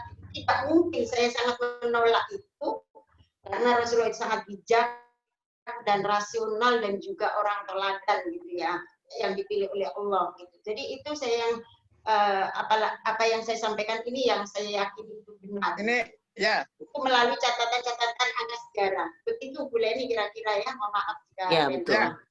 Ya, terima kasih Bu Fatona. Yang harus kita pahami, bapak-bapak, ibu-ibu ya, bahwa poligami itu kan tadi disebutkan karena perang janda gitu. Nah ini yang jadi permasalahan, Nabi menikahi Aisyah yang non janda. Pemikirannya gimana? Gitu. Itu Bu maksudnya ini. Ya, jadi maksudnya pemikirannya gimana itu? Maksudnya tidak ada larangan dong buat laki-laki berpoligami terhadap seorang gadis yang berusia 17 tahun, karena Nabi Muhammad juga melakukan gitu. Iya, pemikirannya apa itu Bu? Pemikirannya pada saat pemikirannya gitu. Iya, saya setuju Bu Leni. Nggak ada yang problem di situ ya. Sekali lagi Rasulullah juga setiap pernikahan adalah membawa misi, dan kebetulan Abu Bakar As-Siddiq adalah orang yang pertama mengimani terhadap Rasulullah, misalnya tentang Isra Mi'raj dan sebagainya, semuanya ya orang yang pertama dan termasuk orang yang dipilih oleh Rasulullah untuk mewakili menjadi imam. Jadi tidak ada salahnya di sini semakin didekatkan gitu ya kekeluargaannya dan menikahi Sayyidah Aisyah. Dalam rangka di sini mungkin ini juga pemberian Allah hadiah kepada, kalau saya melihat sisi yang lain gitu ya, mungkin itu salah satu hadiah Allah yang diberikan kepada Nabi Muhammad, salah satu istri yang masih single, artinya belum pernah menikah, di mana seluruh istri Rasulullah adalah janda begitu. Bahkan Sayyidah Khadijah saja bukan hanya janda sekali, itu menikah 2 kali loh ya, menikah 2 kali yang kebetulan suaminya kaya raya begitu, dan ini menjadi efek yang sangat positif bagi dakwah Rasulullah yang ditunjang oleh ekonomi yang kuat gitu ya. Ini saya yakin semuanya sudah ada alur yang bagus yang diberikan Allah ini dalam, meskipun misalnya dalam umur 6 tahun atau 9 tahun, tapi sekali lagi dalam umur 6 tahun atau 9 tahun yang dalam hadisnya Nabi maaf salah, Nabi belum menggauli, itu hanya dalam waktu nikah saja. Itu juga dalam rangka ajaran Islam yang disampaikan bahwasanya fikih ataupun ajaran Islam itu peran segitu itu maksudnya tidak ada larangan dinikahi, cuma sekali dalam sekarang mungkin tidak layak lagi, dan itu mungkin tidak harus menjadi perdebatan panjang lah ya. Sekali lagi sebagian ya Allah. Ya, terima kasih Bu, terima kasih Bu. Jadi hakikat poligami itu apa Bu? Kalau gitu. Kau tanya ke saya. Tadi sudah saya bilang hakikat poligami. Pak Yusuf, hakikatnya poligami ya, hakikatnya. Iya kan ini judulnya kan hakikat poligami atau ngalor ngidul lah tuh ngomongnya gitu. Kita bisa hakikat ini. Kalau ini, kita kalau ngomong enggak? Pak Yusuf, saya nggak poligami tadi al-amru di situ artinya konteksnya seperti yang disampaikan Ustaz Farsad, sudah betul itu mubah. Jadi kalau konteksnya wajib itu bahaya juga karena tidak semuanya mampu untuk melakukan poligami ya. Dan juga ada laki-laki yang memang sudah merasa cukup dan damai dengan istri, dan hakikatnya di sini secara umum harus diperhatikan kemungkinan terjadi istri yang mandul ya, padahal tidak semuanya istri mandul, bisa jadi juga laki-lakinya yang mandul gitu ya. Nah kemungkinan istrinya lagi sakit ya, dan juga termasuk tadi ya untuk kompensasi ketika peperangan terjadi dan kemudian menewaskan banyak laki-laki, ini sudah tidak bisa ditutup-tutupi ya. Jadi ternyata perempuannya banyak dan laki-lakinya sedikit, dan ini juga menimbulkan problem sosial, dan itu harus diatasi di antaranya salah satunya tadi poligami ya. Jadi seruan poligami di sini adalah untuk meminimalisir juga terjadinya perselingkuhan yang tidak jelas ya. Saya bukan anti poligami, tapi dalam arti poligami di sini adalah tetap dibolehkan ya, dibolehkan tetapi dalam pintu yang sangat darurat gitulah. Mungkin seperti itu kalau bahasa sayanya itu, pintu yang darurat tadi, ada hal-hal yang memang tidak bisa dielakkan gitu, dan suami harus memilih jalan itu misalnya. Terima kasih Bu, terima kasih Bu. Gimana Pak Dokter, Pak Dosen, masih ada waktu ini? Izin. Sebentar, izin dulu Pak Dosen. Satu lagi. Saya Pak. Satu lagi. Saya Prof. Ya. Terakhir ya, Pak Rohmat ya. Soalnya saya berpoligami, saya mau ceritain. Saya lagi poligami. Ya, yang benar Pak Rohmat, yang benar. Iya, saya lagi poligami nih. Nih istri saya juga ada dengerin. Aduh. Ini serius nih. Contoh. Serius nih. Konsep. Silakan Pak Rohmat. Konsen. Siapa nih yang dikasih? Saya apa? Ceritain poligami. Saya ceritain poligami. Ya, singkat padat Pak. Ya, siap. Assalamualaikum warahmatullahi wabarakatuh. Waalaikumsalam warahmatullahi wabarakatuh. Saya berpoligami karena waktu itu saya diceraiin sama mertua, jadi saya duda. Nah, begitu saya duda, saya setahun setengah dapat istri lagi nih, Bu Desti nih, ada di samping saya. Nah, poligami itu. Ya itu mah bukan poligami, atuh. Itu bukan poligami, Pak, bukan. Bukan, poligami, saya 2. Nah, jadi setelah saya bercerai 12 tahun, istri saya kan punya anak 2 tuh yang bercerai sama saya. Umur masih bayi, saya udah diceraiin. Bukan saya yang nyeraiin ya, istri saya, mertua saya yang nyeraiin. Nah, begitu saya udah 12 tahun, saya bilang ke istri saya yang ini, Bu Desti, saya kok ngimpi gendong ketemu anak saya.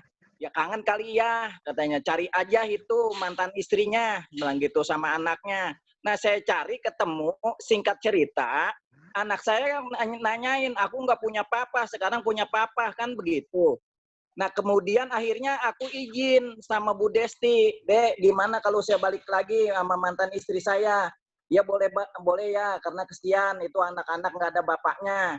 Nah, prinsipnya maknanya karena aku kesian tuh anak nggak ada bapaknya, sehingga aku balik lagi nikah juga disaksiin sama Bu Desti. Cuman persoalannya nikah resmi itu aku bawa ke KUA. KUA nanya macam-macam sehingga aku kesulitan, terpaksa rujukannya itu aku nikah agama. Jadi sampai sekarang aku istrinya 2, Bu Desti sama Bu Ajarpia. Istri aku bahkan nikahnya juga dia yang nyaksiin di gitu. Begitu ya, maknanya artinya aku menyelamatkan kedua anakku, isi gadis itu. Sekarang sudah gadis, udah lulus kuliahnya. Yang satu lagi ngambil hukum, tahun ini lulus. Nah, poligaminya begitu ceritanya singkat gitu. Berarti kasihan. Mantul. Berarti kasihan. CLPK ya. Ya sudah begitu ceritanya. Aku poligami sekarang. Istri tua menjadi istri muda ya. Warahmatullahi wabarakatuh. Waalaikumsalam. Poligami resmi. Mantap. Baik, cukup ya. Pak. Oke, 2 menit ya, silakan. Pak Ibu, ini diskusi yang menarik. Yang pertama berkaitan dengan pensyariatan poligami itu sendiri. Ini saya lebih memandang dia sebetulnya bagian dari syariat itu sendiri. Hanya saja memang kesimpulan hukumnya kan di antara para ulama apakah sunnah atau mubah. Ini pun juga di dalam kitab yang saya baca, di dalam kitab An-Nizam Al-Istimai karangan Al-Qadi Taqiyuddin, ini jelas memang hukumnya disimpulkan di sini mubah. Karena memang dalam prinsipnya yang namanya di dalam ilmu ushul fikih kan kaidahnya disebutkan al-aslu fil amri li'tolabi. Jadi meskipun katakanlah hukum asal dari perintah itu menunjukkan adanya tuntutan, nanti dilihat apakah tuntutan tadi sifatnya khiyari, pilihan, mubah, atau misalnya sunnah, atau bisa jatuh kepada wajib itu sendiri tergantung dari qoro'in. Tadi betul kata Pak Arsyad, ada korinah-korinah indikasi yang perlu kita telusuri. Tapi dalam hal ini pun juga saya tidak sependapat kalau dikatakan dia bagian dari pembahasan berkaitan dengan rukhsah atau azimah. Karena ayat ini pun juga walau bagaimanapun kita betul asbabun nuzul itu digunakan dalam tafsir, tapi kan jelasnya dalam kaidah usul kita bicara tentang hukum, kita adopsi kaidah yang masyhur al-ibratu bi umumil lafzi la bi khusus sababi. Hukum itu diambil dari keumuman lafalnya, bukan dari kekhususan sebabnya, di mana ayat ini jelas mengatakan fankihu ma taba lakum minan nisa'i, nikahilah. Kalau dalam kitab tafsir yang saya baca pun juga jelasnya, atau para ulama ada pembahasan hukum, wa min dzalika yatabayyanu anna Allah ta'ala abaha ta'adduda duna qaidin wala syartin. Bahkan ada yang mengatakan bahwa yang namanya poligami itu hukumnya mubah. Dia, nah kalaupun berbicara tentang tadi syarat adil itu, ini bahkan juga ada yang berpendapat bahwa yang namanya adil itu dia kewajiban lain dari pembahasan berkaitan dengan pernikahan ta'adud ya. Bukan berbicara syarat dari segi pelafalannya.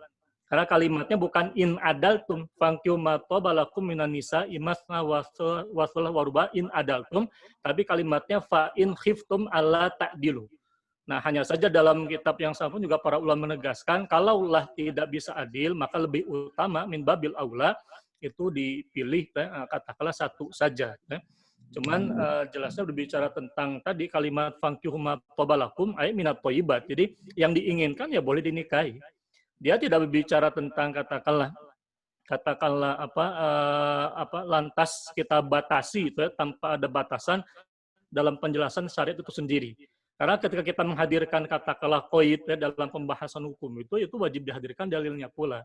Tapi kan dalam hal ini kalau orang memang suka dengan katakanlah dia lebih maslahat untuk berpoligami misalnya, dan dia katakanlah mendapat dari perempuan yang baik-baik tuh boleh saja prinsipnya, apakah dengan janda atau bisa dengan perawan itu kalau dari segi hukumnya. Nah, tapi karena kita bicara tentang filosofi hukumnya. Lalu poin yang kedua yang terakhir, berbicara tentang Aisyah itu, berbicara tentang Sayyidati Aisyah, namun betul dalam riwayat Al-Bukhari, itu kan Aisyah diserahkan kepada Rasulullah SAW pada usia 9 tahun, tapi itu merupakan nikmat dari Allah yang agung kepada umat Islam, kepada umat yang besar ini. Kenapa? Dari pernikahan itu, Aisyah ini paling lama belajar dengan baginda Rasulullah SAW dalam usia yang paling segar. Kecerdasan dan sebagainya, bisa menyerap ilmu, sehingga Aisyah itu kita dapati menjadi seorang ulama perempuan yang menjadi rujukan, bahkan kaum laki-laki, para sahabat banyak yang menjadikan Aisyah sebagai salah satu rujukan dalam pembahasan hukum. Itu nikmat dari Allah sebetulnya. Jadi saya lebih condong usia Aisyah itu 9 tahun, tapi jangan lantas di framing seperti orang barat ya, dikatakan pedofilia dan sebagainya. Karena pembahasan pedofilia itu bicara tentang penyimpangan orientasi seksual.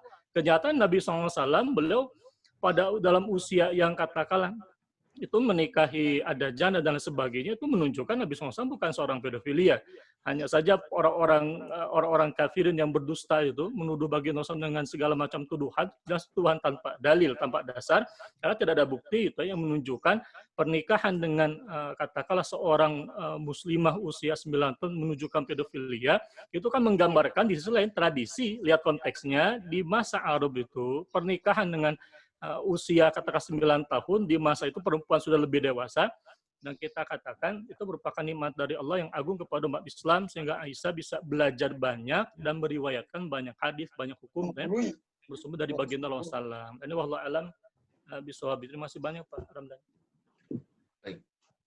Sudah ya Pak Yusuf, Pak Arsad, saya kira cukup ya. Sedikit coba Dok. Ya, masih ada? Jadi gini, kalau kita bicara kaitan dengan pernikahan Rasul dengan Aisyah, saya kira kita bisa melihat dari sisi kaitan dengan masalah poligami. Kalau saya lebih cenderung gini, ketika Rasul akan menikah dengan Aisyah, ada petunjuk ya yang diberikan oleh Allah kepada Rasul sampai mimpi 3 kali. Kaitan datangnya seorang malaikat Jibril membawa perempuan berkain sutra sampai 3 kali. Nah, mimpi-mimpi yang dialami oleh Rasul itu sebagai pertanda bahwa Rasul harus melakukan dan menjadikan istri Aisyah itu sebagai istri. Jadi ya, tadi kalau diungkapkan oleh Ustadz Ikhwan, saya kira betul. Kalau kita bicara siapa Aisyah, semua hadis kaitan dengan hubungan keluarga antara Rasul dengan istri, itu banyak hadis-hadis yang diriwayatkan oleh Aisyah. Aisyah punya peran penting dalam meriwayatkan hadis-hadis yang kaitan dengan hukum keluarga. Ya, contoh hukum mewajibkan mandi, gitu ya. Kan apakah mewajibkan mandi kan apakah ketika suami istri itu keluar, ternyata idza iltaqani al-hitani faqad wajabal ghusl. Jadi hanya bertemu saja tanpa harus keluar pun itu mewajibkan mandi. Dan ini hadis ini diriwayatkan oleh Sayyidah Aisyah. Banyak hadis lain kaitan dengan hubungan keluarga yang ternyata diriwayatkan oleh Sayyidah Aisyah ya. Saya kira itu ini aja penambah ya apa yang tadi disampaikan. Terima kasih. Kami serahkan kepada Dr. Ramdan. Terima kasih ya para mahasiswa semuanya. Pertama-tama disampaikan terima kasih ke pemakalah Pak Yusuf dan Pak Haji Arsad, dan terima kasih juga ke yang sudah berkomentar ya. Topik kita ini adalah hakikat kan. Kita bicara hakikat poligami. Ya. Karena mata kuliah kita payungnya adalah filsafat. Berarti kita perlu menggali sebetulnya hikmahnya atau intinya poligami itu apa sih sebetulnya dalam hukum Islam itu kan. Nah, tadi kelihatannya arusnya terlalu banyak ke aspek hukumnya juga tadi. Arus pembicaraan kita. Tapi yang mau kita diskusikan kan sebetulnya aspek hakikatnya. Nah, kita perdebatkanlah. Pak Yusuf, Pak Arsad itu menawarkan hakikat poligami itu misalnya gini. Pertama, kedengaran nggak Pak? Kedengaran, jelas. Misalnya kita mengatakan begini. Jelas. Hakikat poligami itu perlindungan terhadap perempuan. Ya. Nah, silakan setuju nggak tuh bahwa hakikat dari poligami itu adalah perlindungan terhadap perempuan. Kenapa? Karena ketika syariat Islam membolehkan lah ya. Saya kalau bicara hukum saya jatuhnya boleh poligami itu bukan wajib. membolehkan poligami, itu kan banyak istri yang suaminya gugur di medan perang. Ya, mereka kan perlu di saat situasi sosial pada saat itu perempuan menjadi warga kelas 2, kira-kira gitu. Ya, sehingga perlu ada yang melindungi. Jadi Islam hadir membawa syariat poligami itu ya dalam rangka perlindungan perempuan dan anak.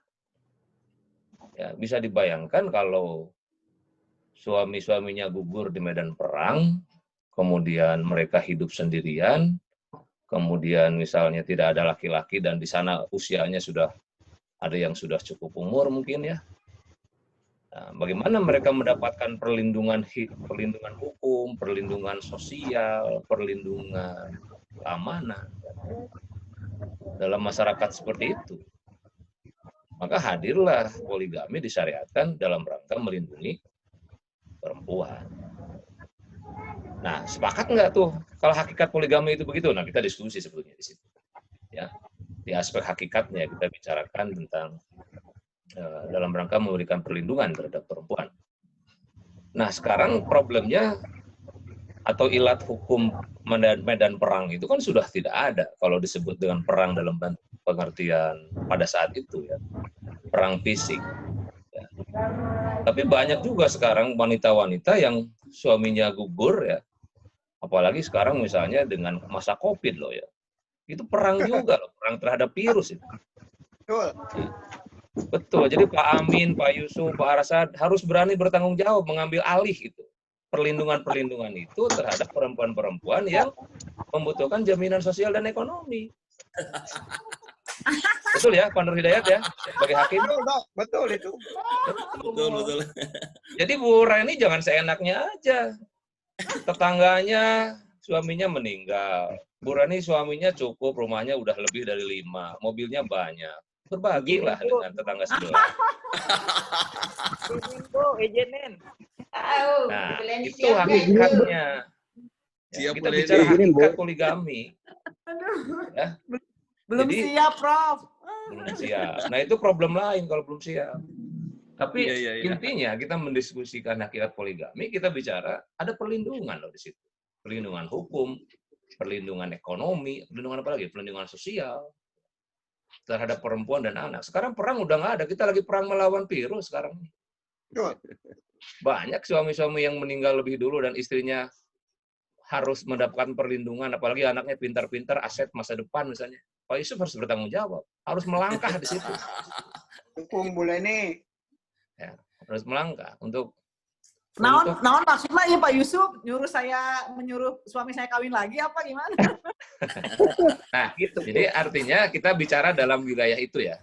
Dalam wilayah itu hakikat, kita bicara hakikat poligami itu kan. Dalam aspek itu kita membicarakannya. Nah, Prof, bukan karena perang. Kita menggeserkanlah makna perang itu dalam aspek dan lingkup tadi ya. Sehingga mereka kan memerlukan bantuan finansial juga jaminan sosial ya. Kemudian juga jelas anak-anaknya terlindungi. Jadi ketika masa itu ada syariat berpoligami, ya itu disambut dalam rangka perlindungan wanita. Katanya Islam harus melindungi wanita, ya salah satu caranya lewat poligami lah. Pada masa-masa itu gitu, konteksnya seperti itu. Ya. Nah, kemudian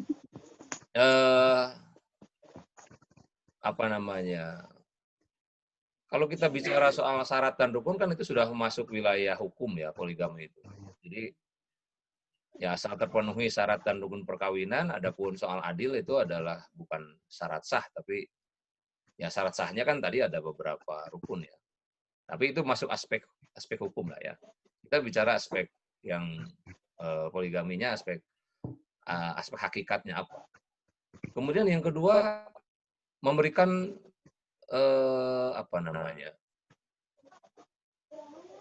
menunjukkan bahwa hukum Allah itu maha adil bagi kemanusiaan. Ya, betul nggak? Menunjukkan bahwa hukum Allah itu adil bagi nilai-nilai kemanusiaan. Itu hakikat poligami.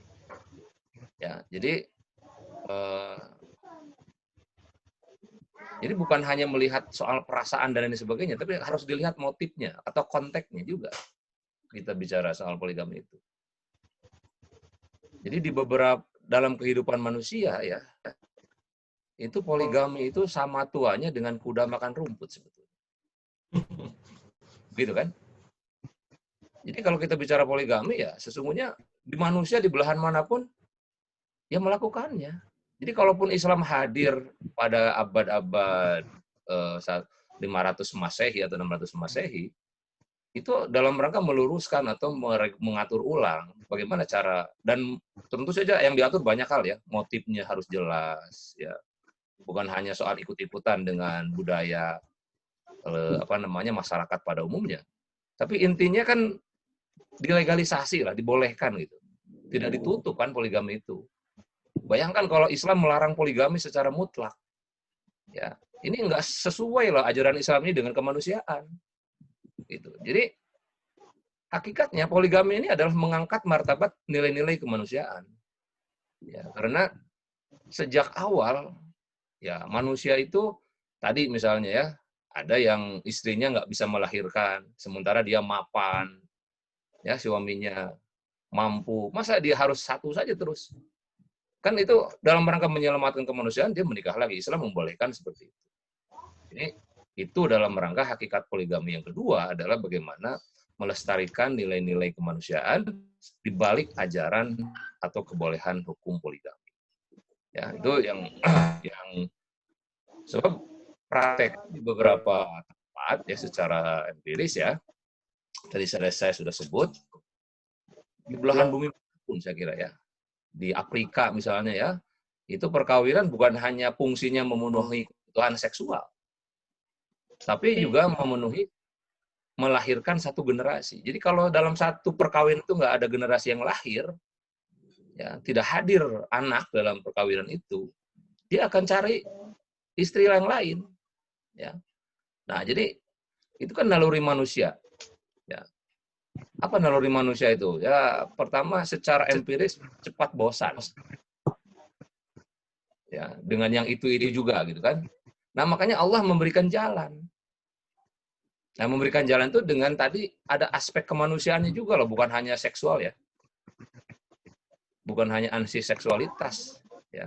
Jadi di situ memang penghayatannya ya kalau sudah bicara filsafat poligami kan artinya kita sudah selesai Pak ya.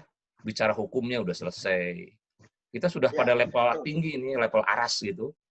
Kita bicara hakikat tentang poligami. Jadi nggak akan keluar, wah haram poligami itu, nggak akan yang keluar seperti itu. Karena kita sudah bisa memahami apa yang ada di balik ketentuan syariat poligami itu. Ya. Jadi nggak ada lagi, wah saya keberatan kalau suami saya poligami. Nah, itu jangan diungkapkan seperti itu ya. Jadi ya silakan dalam konteks sosial kan saya kira perlu diperhatikan ya. Tapi kalaupun misalnya secara finansial mereka caranya bisa dilindungi, ya kan kenapa harus dengan perkawinan tidak diberi bantuan finansial saja? Beda hubungan hukumnya. Ya, beda hubungan hukumnya. Ya. Contoh misalnya begini nih, saya mengatakan beda hubungan hukumnya ya, Pak Nur Hidayat nih sebagai hakim nih.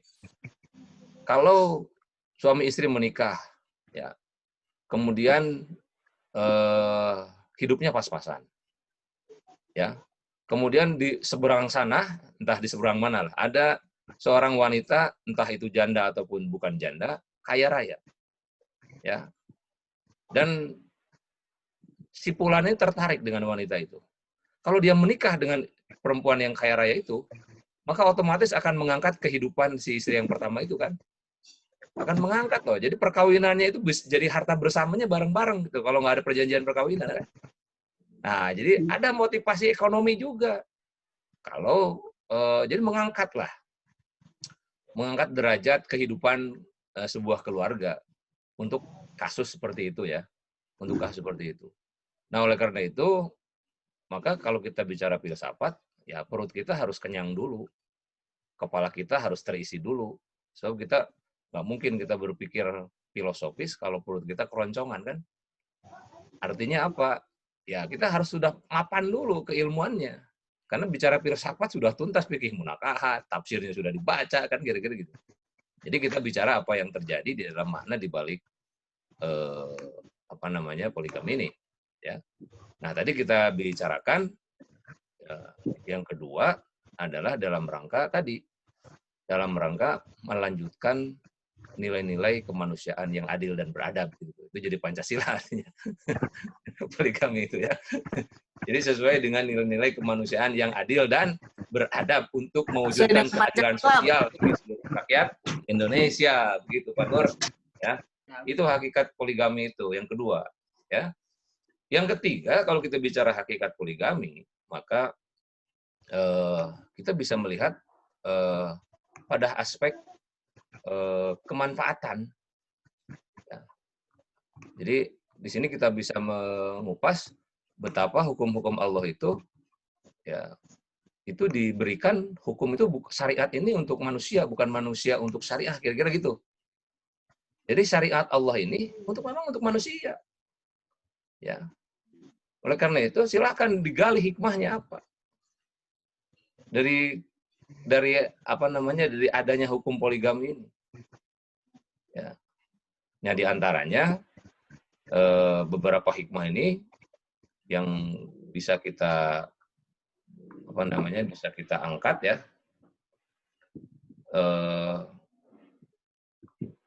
Pertama, poligami itu merupakan sebab terjaganya kehormatan sejumlah besar wanita. Coba bayangkan kalau mereka akhirnya melakukan maksiat, Pak Yusuf, karena tidak terpenuhi kebutuhan seksual. Ya. Nanti solusi berarti. Solusi. Nah, nanti ketika kita laki-laki masuk surga, yang ada di tetangga sebelahnya ditanya sama malaikat, ini kenapa sampai terjadi menjadi tenaga PSK, ya, peraja seksual. Ya. Oh, saya nggak punya kebutuhan menyalurkan hubungan biologis. Pak Jul Salim Samak nggak mau tergerak untuk melindungi perempuan. Nah, kira-kira gitu. Itu ya sebetulnya hakikatnya. Ya. Nah, jadi kita coba menurunkan itu. Ya, jadi kita mah Prof maunya laki-laki tuh makanya.